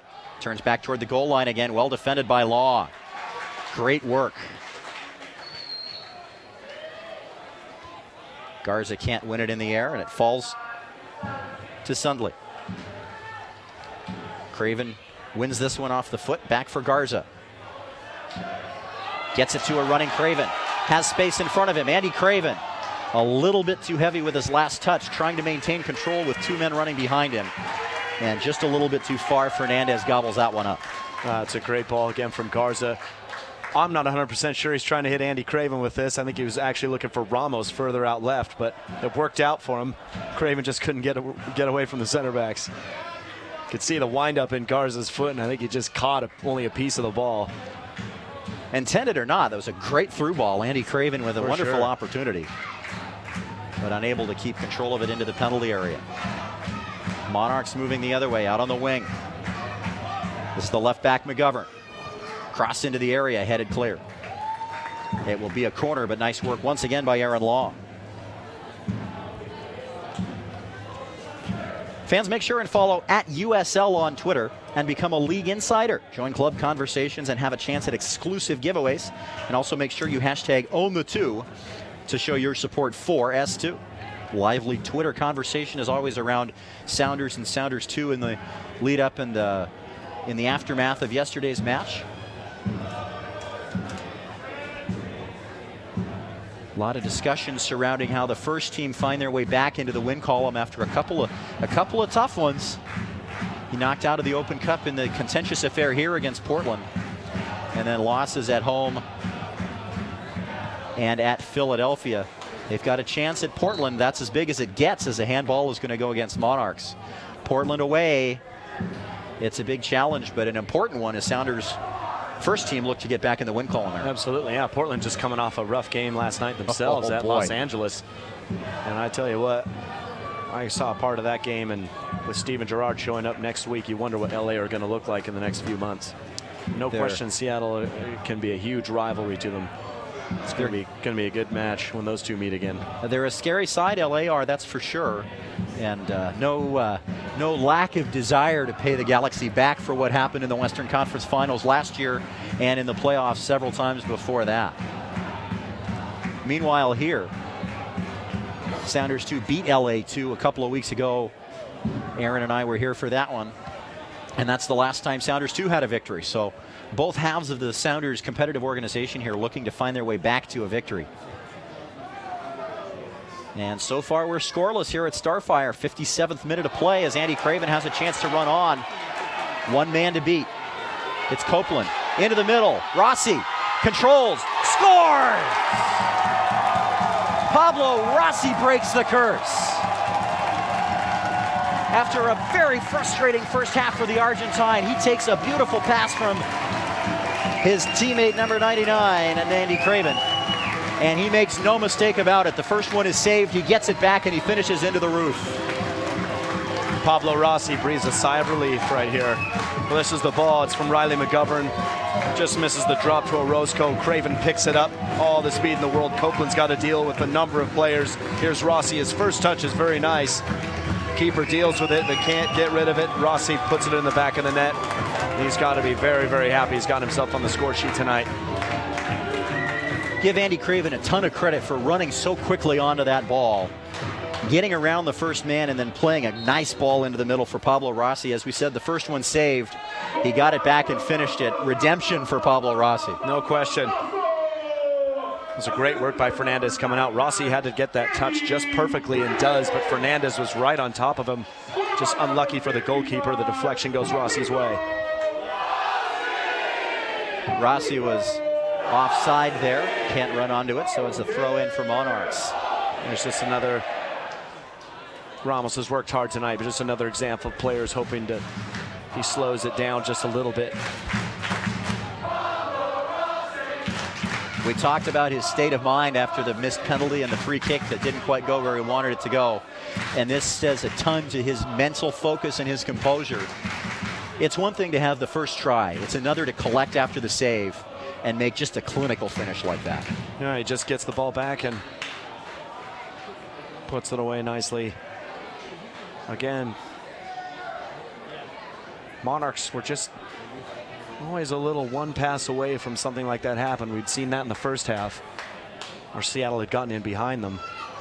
And this time, Rossi was able to put it away for Sounders too. To be fair, that's been true of Seattle as well. They've certainly had the times where a little bit of miscommunication or disconnect at the back has caused some issues. Charlie Lyon has stepped up big. Frano made a couple of big clearances, including deflecting that shot after Lyon had saved off his chest late in the first half. Turning and stepping into that one was Rauhofer, but he pulls it to the near post. It took a deflection, says the referee, and that will be a corner. Third of the match for Salt Lake. Well, that's nicely worked by Monarchs. That's the man you want shooting the ball, no question. Max Rauhofer just takes a deflection. Now dangerous corner. Most of the Monarchs players toward the far post.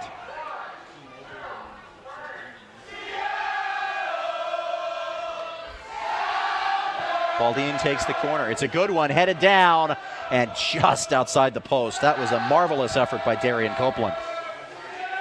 Excellent work by Copeland. Came flying into that near post. Wasn't able to put it on frame. Just trailing right behind him was Aaron Long. Very, very difficult to mark something like that. You saw Monarchs send all of their guys toward the far post, and that freed up a lot of space into which he was able to run. Just nods it outside that far post. Charlie Lyon may have had it covered, but lets it go out. 61st minute, Seattle lead on the goal. The redemption from Pablo Rossi.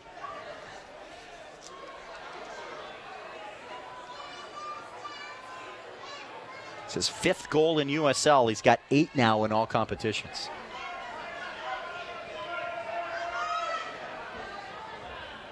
Ties Andy Craven and Darwin Jones for the club lead in USL goals.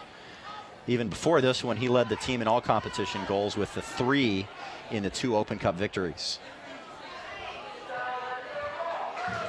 Craven has a chance to try and win this one. Offside, I think, was Rossi, and he knew it. Yeah, good work from Craven, but that's exactly it. Rossi just gone a little too far. You could see him trying to hold his run up, but he couldn't quite put the brakes on in time. Craven tries to chase this one down. Good pressure from Sounders in the attacking third here. And Copeland tries to turn the other way. Almost losing it was Rauhofer. Now he does lose it. Sun Yang turns it right back. Rauhofer looks over the top for Sundley. And this one's sent clear by Nick Miele. Miele got his 2nd goal of the season against Arizona on Saturday night. That was the go-ahead goal in the second half. Sounders led that one until the second caution was issued to Duncan McCormick.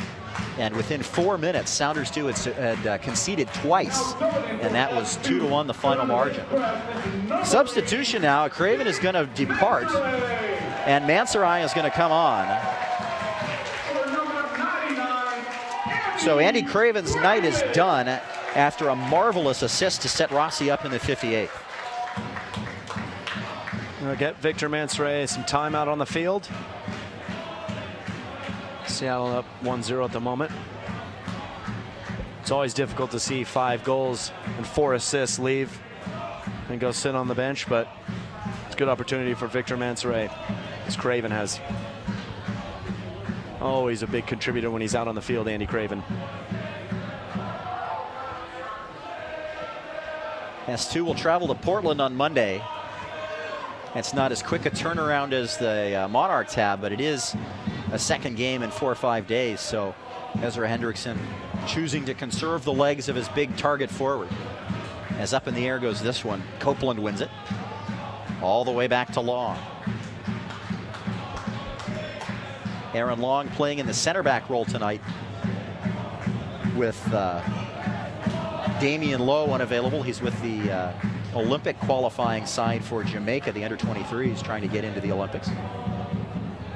So he moves from the wide back into the middle, and he's had a pretty good night.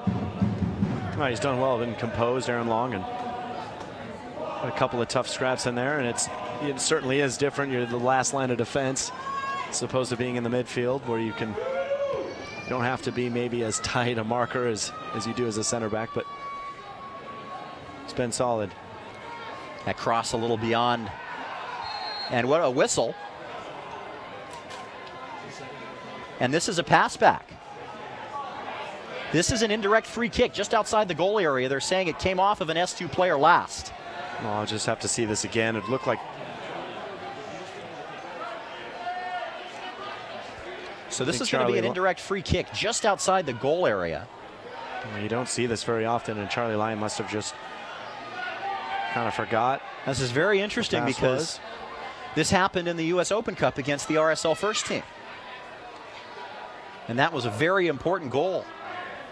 On this, so it's always tricky for the attacking team as well, because Seattle have shoved everybody in the box, and you can't really just always blast it right at the goal with so many people standing above it. You're almost too close in a lot of ways. Rossi cheating a little closer. Referee bumps him back.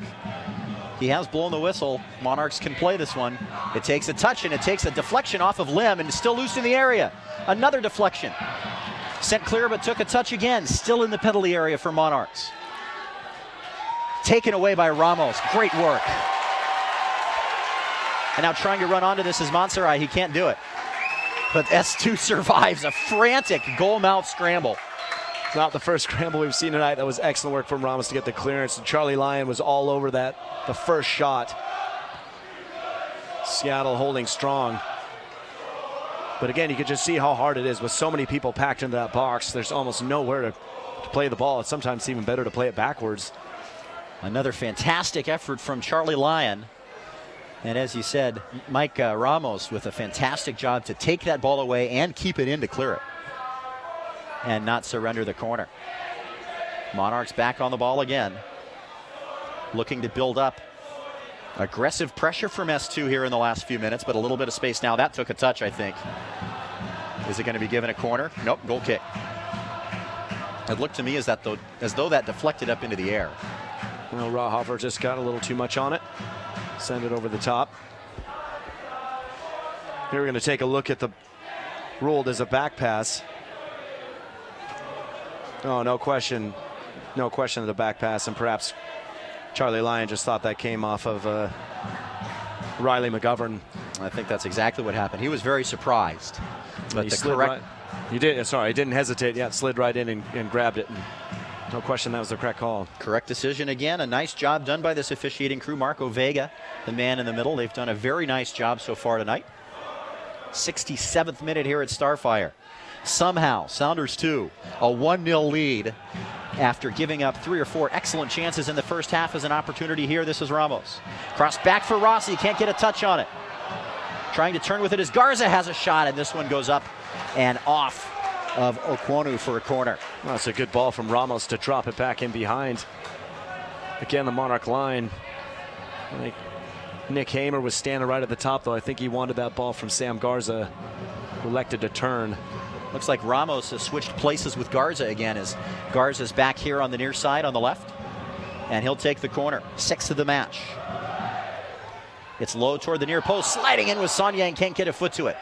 And this one's skied over the top by Frano. We're in the 68th minute as we take a look at the corner. Ball just bounces through. Everyone sliding in. Doesn't hit his target. There's Frano. Pushing ahead into the penalty area are the Monarchs. Has a chance to cross it back. Takes a deflection off of Hamer. And Lim is unable to keep it in play, so that will go out for the 4th corner for Monarchs. Welshman's wondering what he has to do to get a goal. So again, nice work from him, cutting inside and out, breaking into the penalty box. Takes a deflection, though, and gets a corner. It's not just Welshman wondering that either. Some great opportunities for Rauhofer. Baldin had a chance. Arnone had a chance.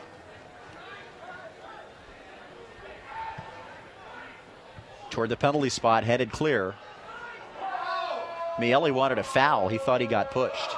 And Lyon will handle this one and some contact. Play on, says the referee. Charlie Lyon handles that securely in his big paws. Distribution out for Frano. Can he keep it in? He does, and he keeps possession, but McGovern runs him down. Frano in the corner. Back for Ramos. We'll get back to you in a second, Aaron. Sorry about that. And it's turned over for Copeland. Oh, that's great work from Charlie Lyon, just coming out there, snagging it, and getting the counterattack going. Rauhofer turns, hands it off. Flying into the area, drops back for a shot, and Lyon handles this one too. Seattle just kind of, things opened up here just a little bit. They need to be a little bit careful. Monarchs came right back through and got another chance there. Navarro on the overlap from Rauhofer, and then the shot was set up over the top by Orozco. We're in the 70th minute, and a whistle. Looks like we're going to have some substitutions as we'll take a look at the ball that got Charlie Lyon bumped into here. Well, Rauhofer just jumping in there to grab it. Here's the next effort right after this. This was following Lyon's throw out. Ball came right back. Seattle just a little bit stretched there. As Monarchs were able to come all the way back down and get another chance at it. It was Welshman again. Again, another nice save from Charlie Lyon. So this is the end of the evening for Pablo Rossi. So Sounders have replaced both of their forwards now, and Lorenzo Ramos will make an appearance. He came on once before in the final minutes of a victory over Portland here on the 11th of April.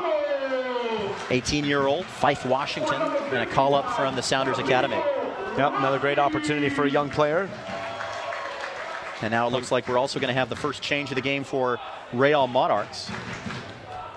Departing is going to be number 4, Riley McGovern, who had some success moving up on the left side from the left back spot, but he will depart, and he'll be replaced by number 15, Jordan Morell.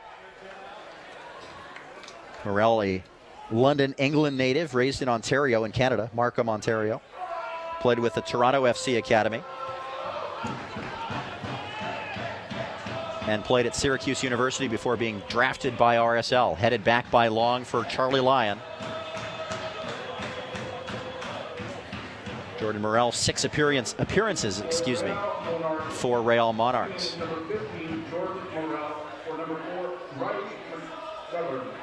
4 substitutions remaining available to the Monarchs. And only the one player left on the bench for Seattle, and that's Hiroki Kobayashi, the last of the loanees from Pumas, Japanese player, played at Harvard. He's made a couple appearances for the Pumas in PDL. Slipping over this one is trying to, and a foul given against the new man, Lorenzo Ramos. I think he's slightly unlucky that Ramos suddenly had slipped, and Ramos was on top of him too quickly to change his angle. It just kind of clatters into the back of him. It's one of those things where I think it is a foul, but I don't know that there's anything he could have done realistically to avoid it except not be so close. Free kick from 35 yards or so at a slight angle.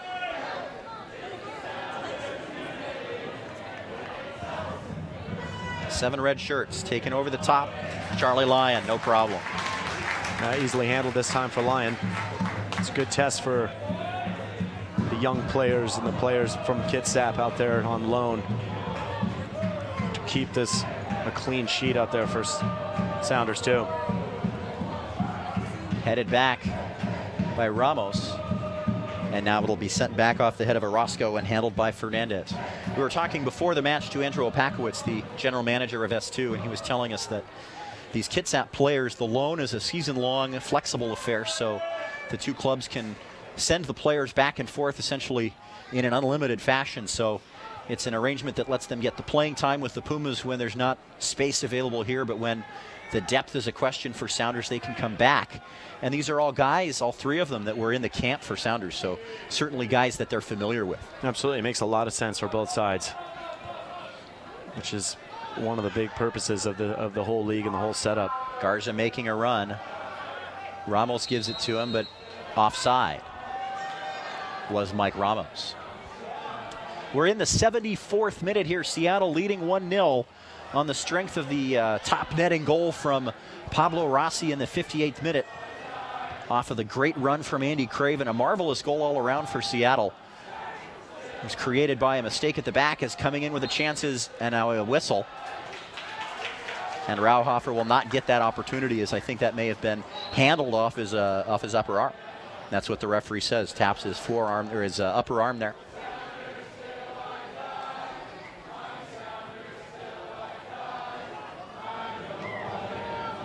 So as we approach the 75th minute, Sounder eyes turning to the clock once again,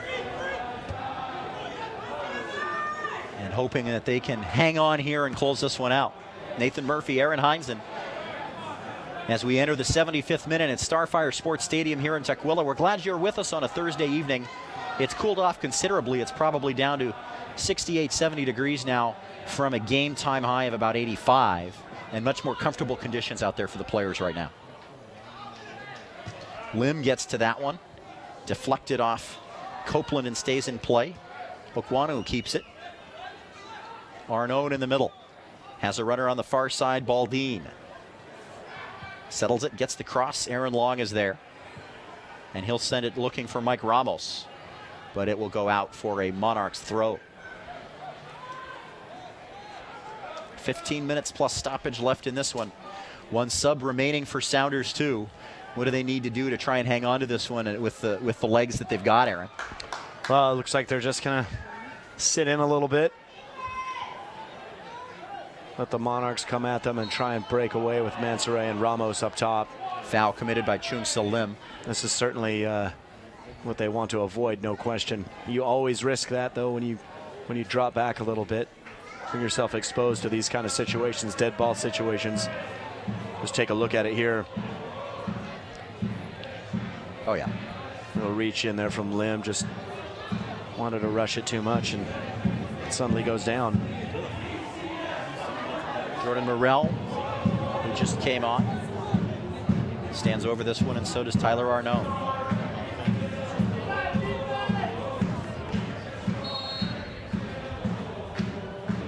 Seven red shirts right along the 18. Driven straight at Charlie Lyon and handled easily there. Probably a little bit unhappy with that is going to be, I'm sorry, that was Baldine who took that.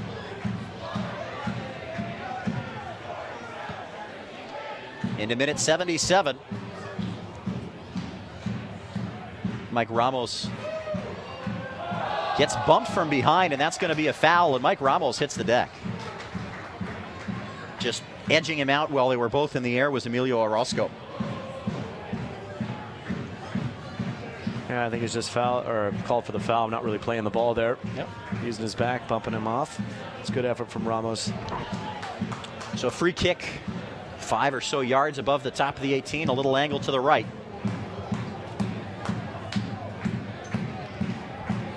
And with Rossi having departed, Aaron Long and Sam Garza are standing over this.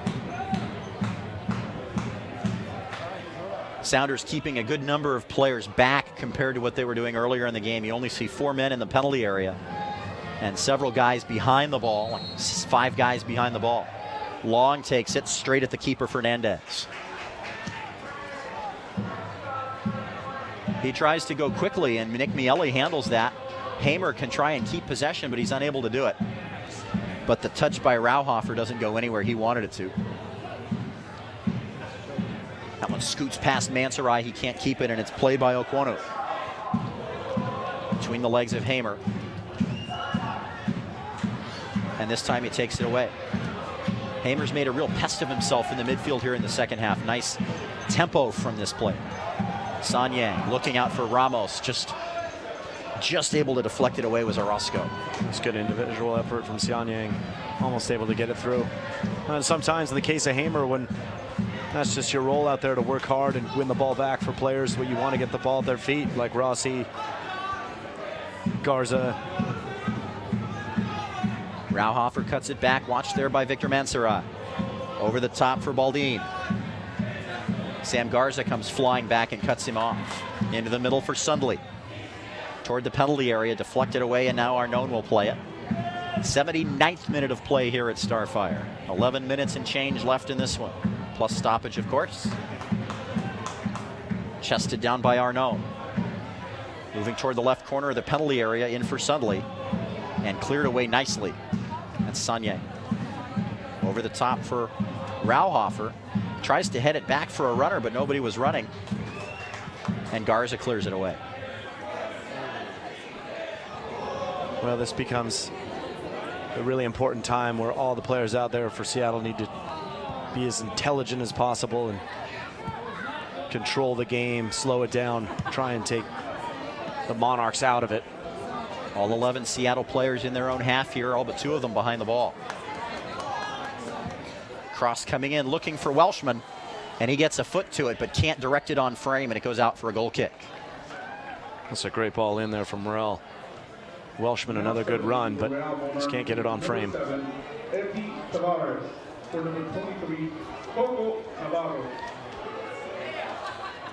See the departure of the hardworking Navarro there. Eti Tavares jumps in, some more speed out there on the field for Salt Lake.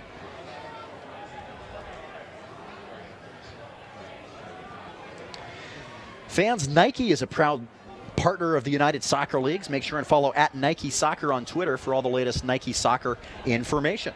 USL and Sounders too thank them for their support, making the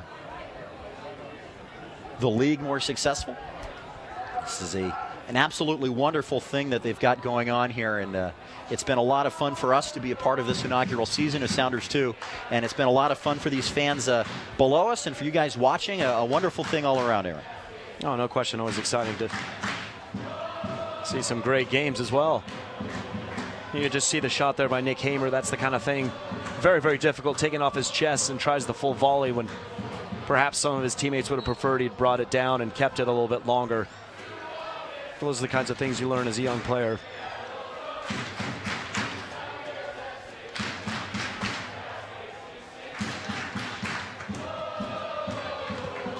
Sliding challenge by Arnone. Wins the ball away from Hamer, but Sanyang cleans it up. Now it's Mansarai. Sent long by Frano, has a runner. Coming out to play it is Fernandez, and he heads it all the way to the halfway circle. Sanyang harassing his man there. Welshman sends it ahead, looking for the running Tavares, who just came on, but it's flipped away by Aaron Law. Mansarai again. Out wide now. Nobody running onto that one. Now Garza will try and chase it down. That was good work from Mansarai to keep the ball there. We're into minute number 82. As Sounders clinging to this 1-0 lead. And it's not that they've given up a ton of really good opportunities in the last 10 minutes, but there's just been so much possession for Monarchs. And eventually those things start to become worrisome. Yeah, they're putting up pressure. You can see it right away. Seattle had to clear that last ball. Now Monarchs will have it for a minute or two, and Seattle have to do their best to defend.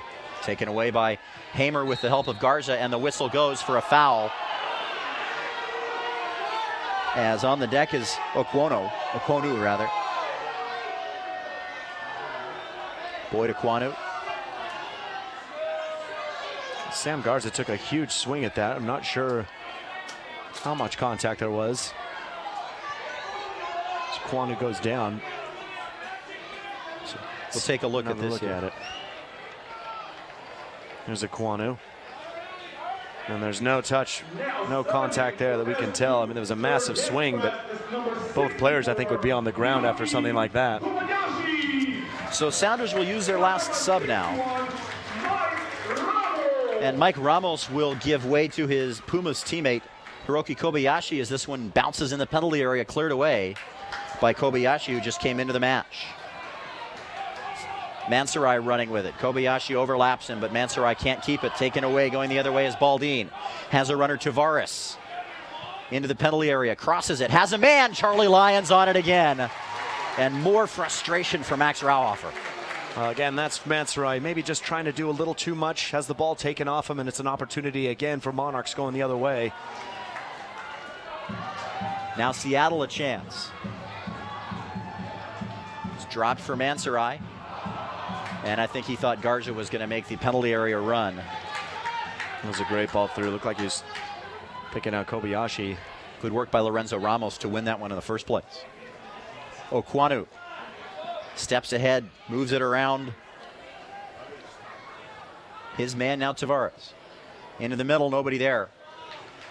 And scooped up by Charlie Lyon.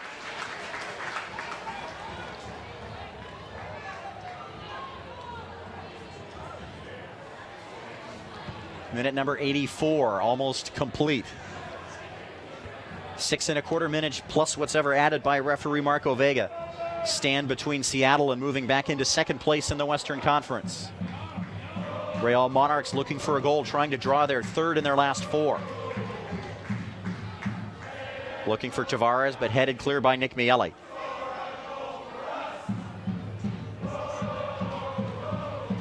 And Tyler Arnone moves forward.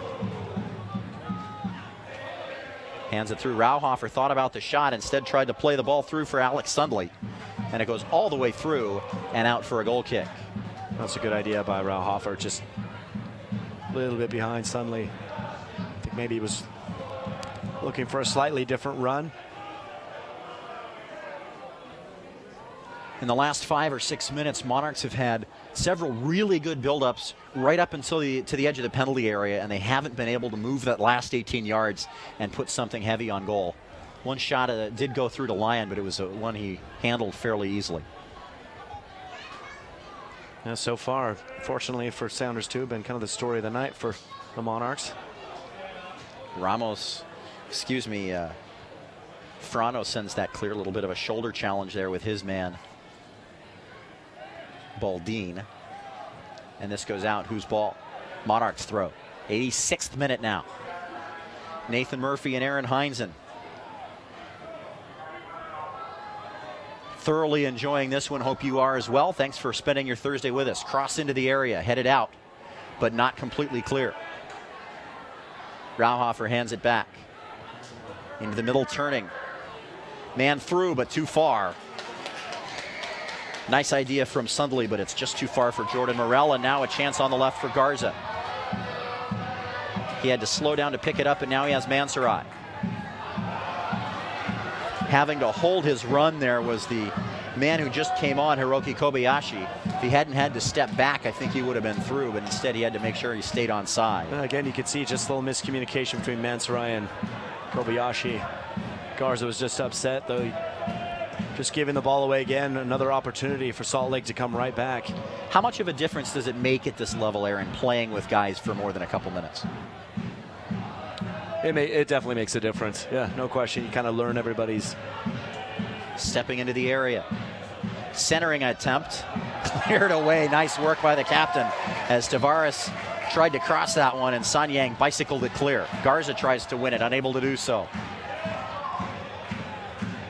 On the near side, this is Baldin. He's been all over the field. He'll try from distance. And that one's not close to the frame. Goes out for a goal kick. Yeah, back to your point. It could take a little while just to know, how a guy works, what his pace is, all that kind of stuff. Take a look again here. Great clearance by Sanyang. Popped up in a dangerous, awkward area. He just makes sure it takes no hesitation. All it takes in a situation like that is the goalkeeper thinks you have it, you think he has it, and a forward comes and puts it in the back of the net. It's great work by Sanyang. We're into the 88th minute here at Starfire. About 2 minutes, 45 seconds as a foul is called. I think that was Frano committing that one, and it'll be a free kick for Monarchs. A little over 2.5 minutes plus stoppage remaining here.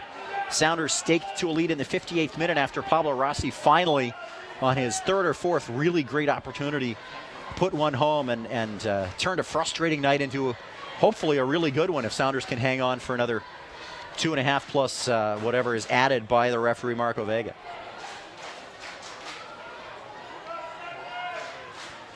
Stepping into this free kick, it's low and it's headed clear. Okwanu will handle it. Skying for that one is Frano, and now chasing it down in the corner. Comes into the middle. I didn't see who got a touch on that. I think Lyon may have come out and punched it. And now Sanyang clears it up for Mansarai. Victor will slow it down, has Hamer overlapping. Chooses to come into the middle instead, and he's got Kobayashi on the far side. Nice ball. Has time and space in that corner. He'll cross it in, deflects out for a corner. Great work by the Sounders. That's great patience. Excellent stop again from Charlie Lyon. He's been so busy this half. Most of the all game he's come up huge for them, but another excellent decision from him. And this time we see the patience from Mansarai. Cuts it inside, plays the long ball to Kobayashi. Seattle able to hang on to the ball and lose a little time here to take the corner kick. Monarchs will make a couple of changes here. Baldin is going to depart. Arnone is going to depart, and he'll be replaced by Leon Brown in the 89th minute.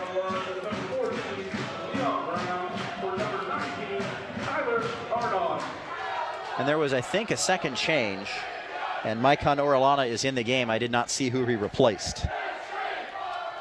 But Orellana steps in, and another corner. Goal kick, says the referee.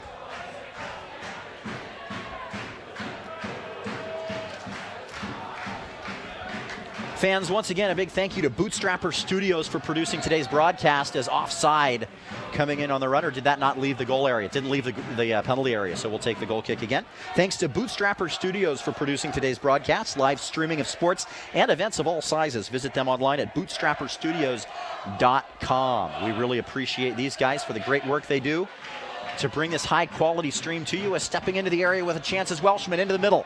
Deflected away, Welshman gets it back toward the penalty spot. Can't get the shot through again. He'll chase it down one more time, this time above the penalty area. On the ball now is Morel. Has to go back. Marvelous opportunities for Welshman. Couldn't get it through a couple of blocks. Monarchs just pushing everybody forward. It's great work from Seattle's back line to keep that out of there. 2 minutes the minimum stoppage time. 2 minutes, Sounders have to hang on. Another ball into the area, a little bit too far for Tavares, and that goes all the way out, but it was deflected out for a corner. Now we're certainly in for a pretty exciting 2 minutes here. It's going to be a huge scramble. Salt Lake had everybody pushed up there. Just absolutely going for it right now. Only 2 players for Salt Lake not in the penalty area, and now the goalkeeper, Fernandez, is coming up to join on the corner. Only 1 man back, and it's number 6, excuse me. The corner is long toward the far post. Miele sends it clear. It's a great winner by Miele. Absolutely had to get to that to get it out of there. Brown tracks it down, but can't keep it in play. Mansaray forces him to the outside, and a Sounders throw in. 1 minute of the 2 is gone.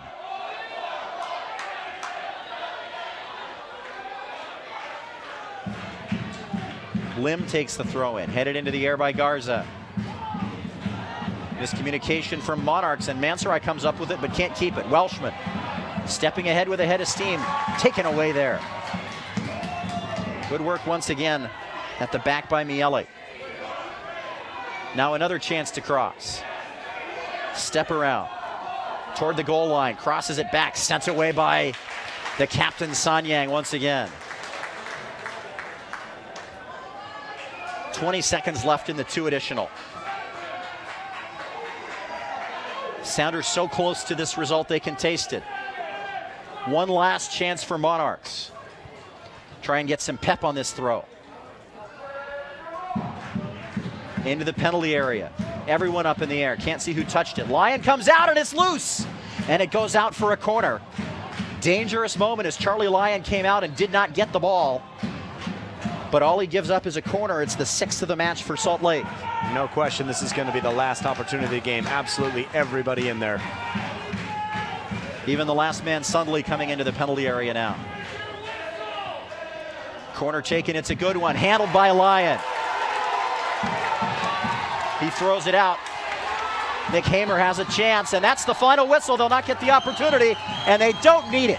Seattle Sounders 2 with a thrilling, tense, and you maybe even say lucky win over Real Monarch Salt Lake City as they get the goal from Rossi in the 58th, and it's the only one of the match, and it was enough, Aaron Hines. Absolutely. It was really, really thrilling in there.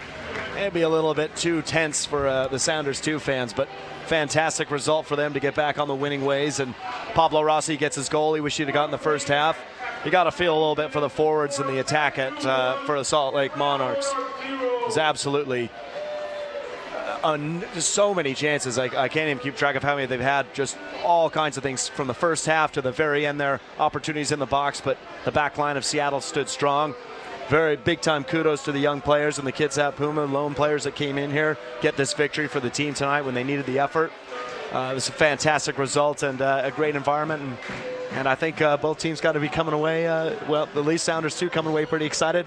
Certainly some frustration on the Monarch side. They have to be frustrated. They had so many opportunities, and as you can see, still a conversation going on between Max Rauhofer and the officiating crew as Monarchs seem a little frustrated about something, but Sounders come away with the win. Pablo Rossi scoring in the 58th minute, and I think we have a look at that goal to show you here.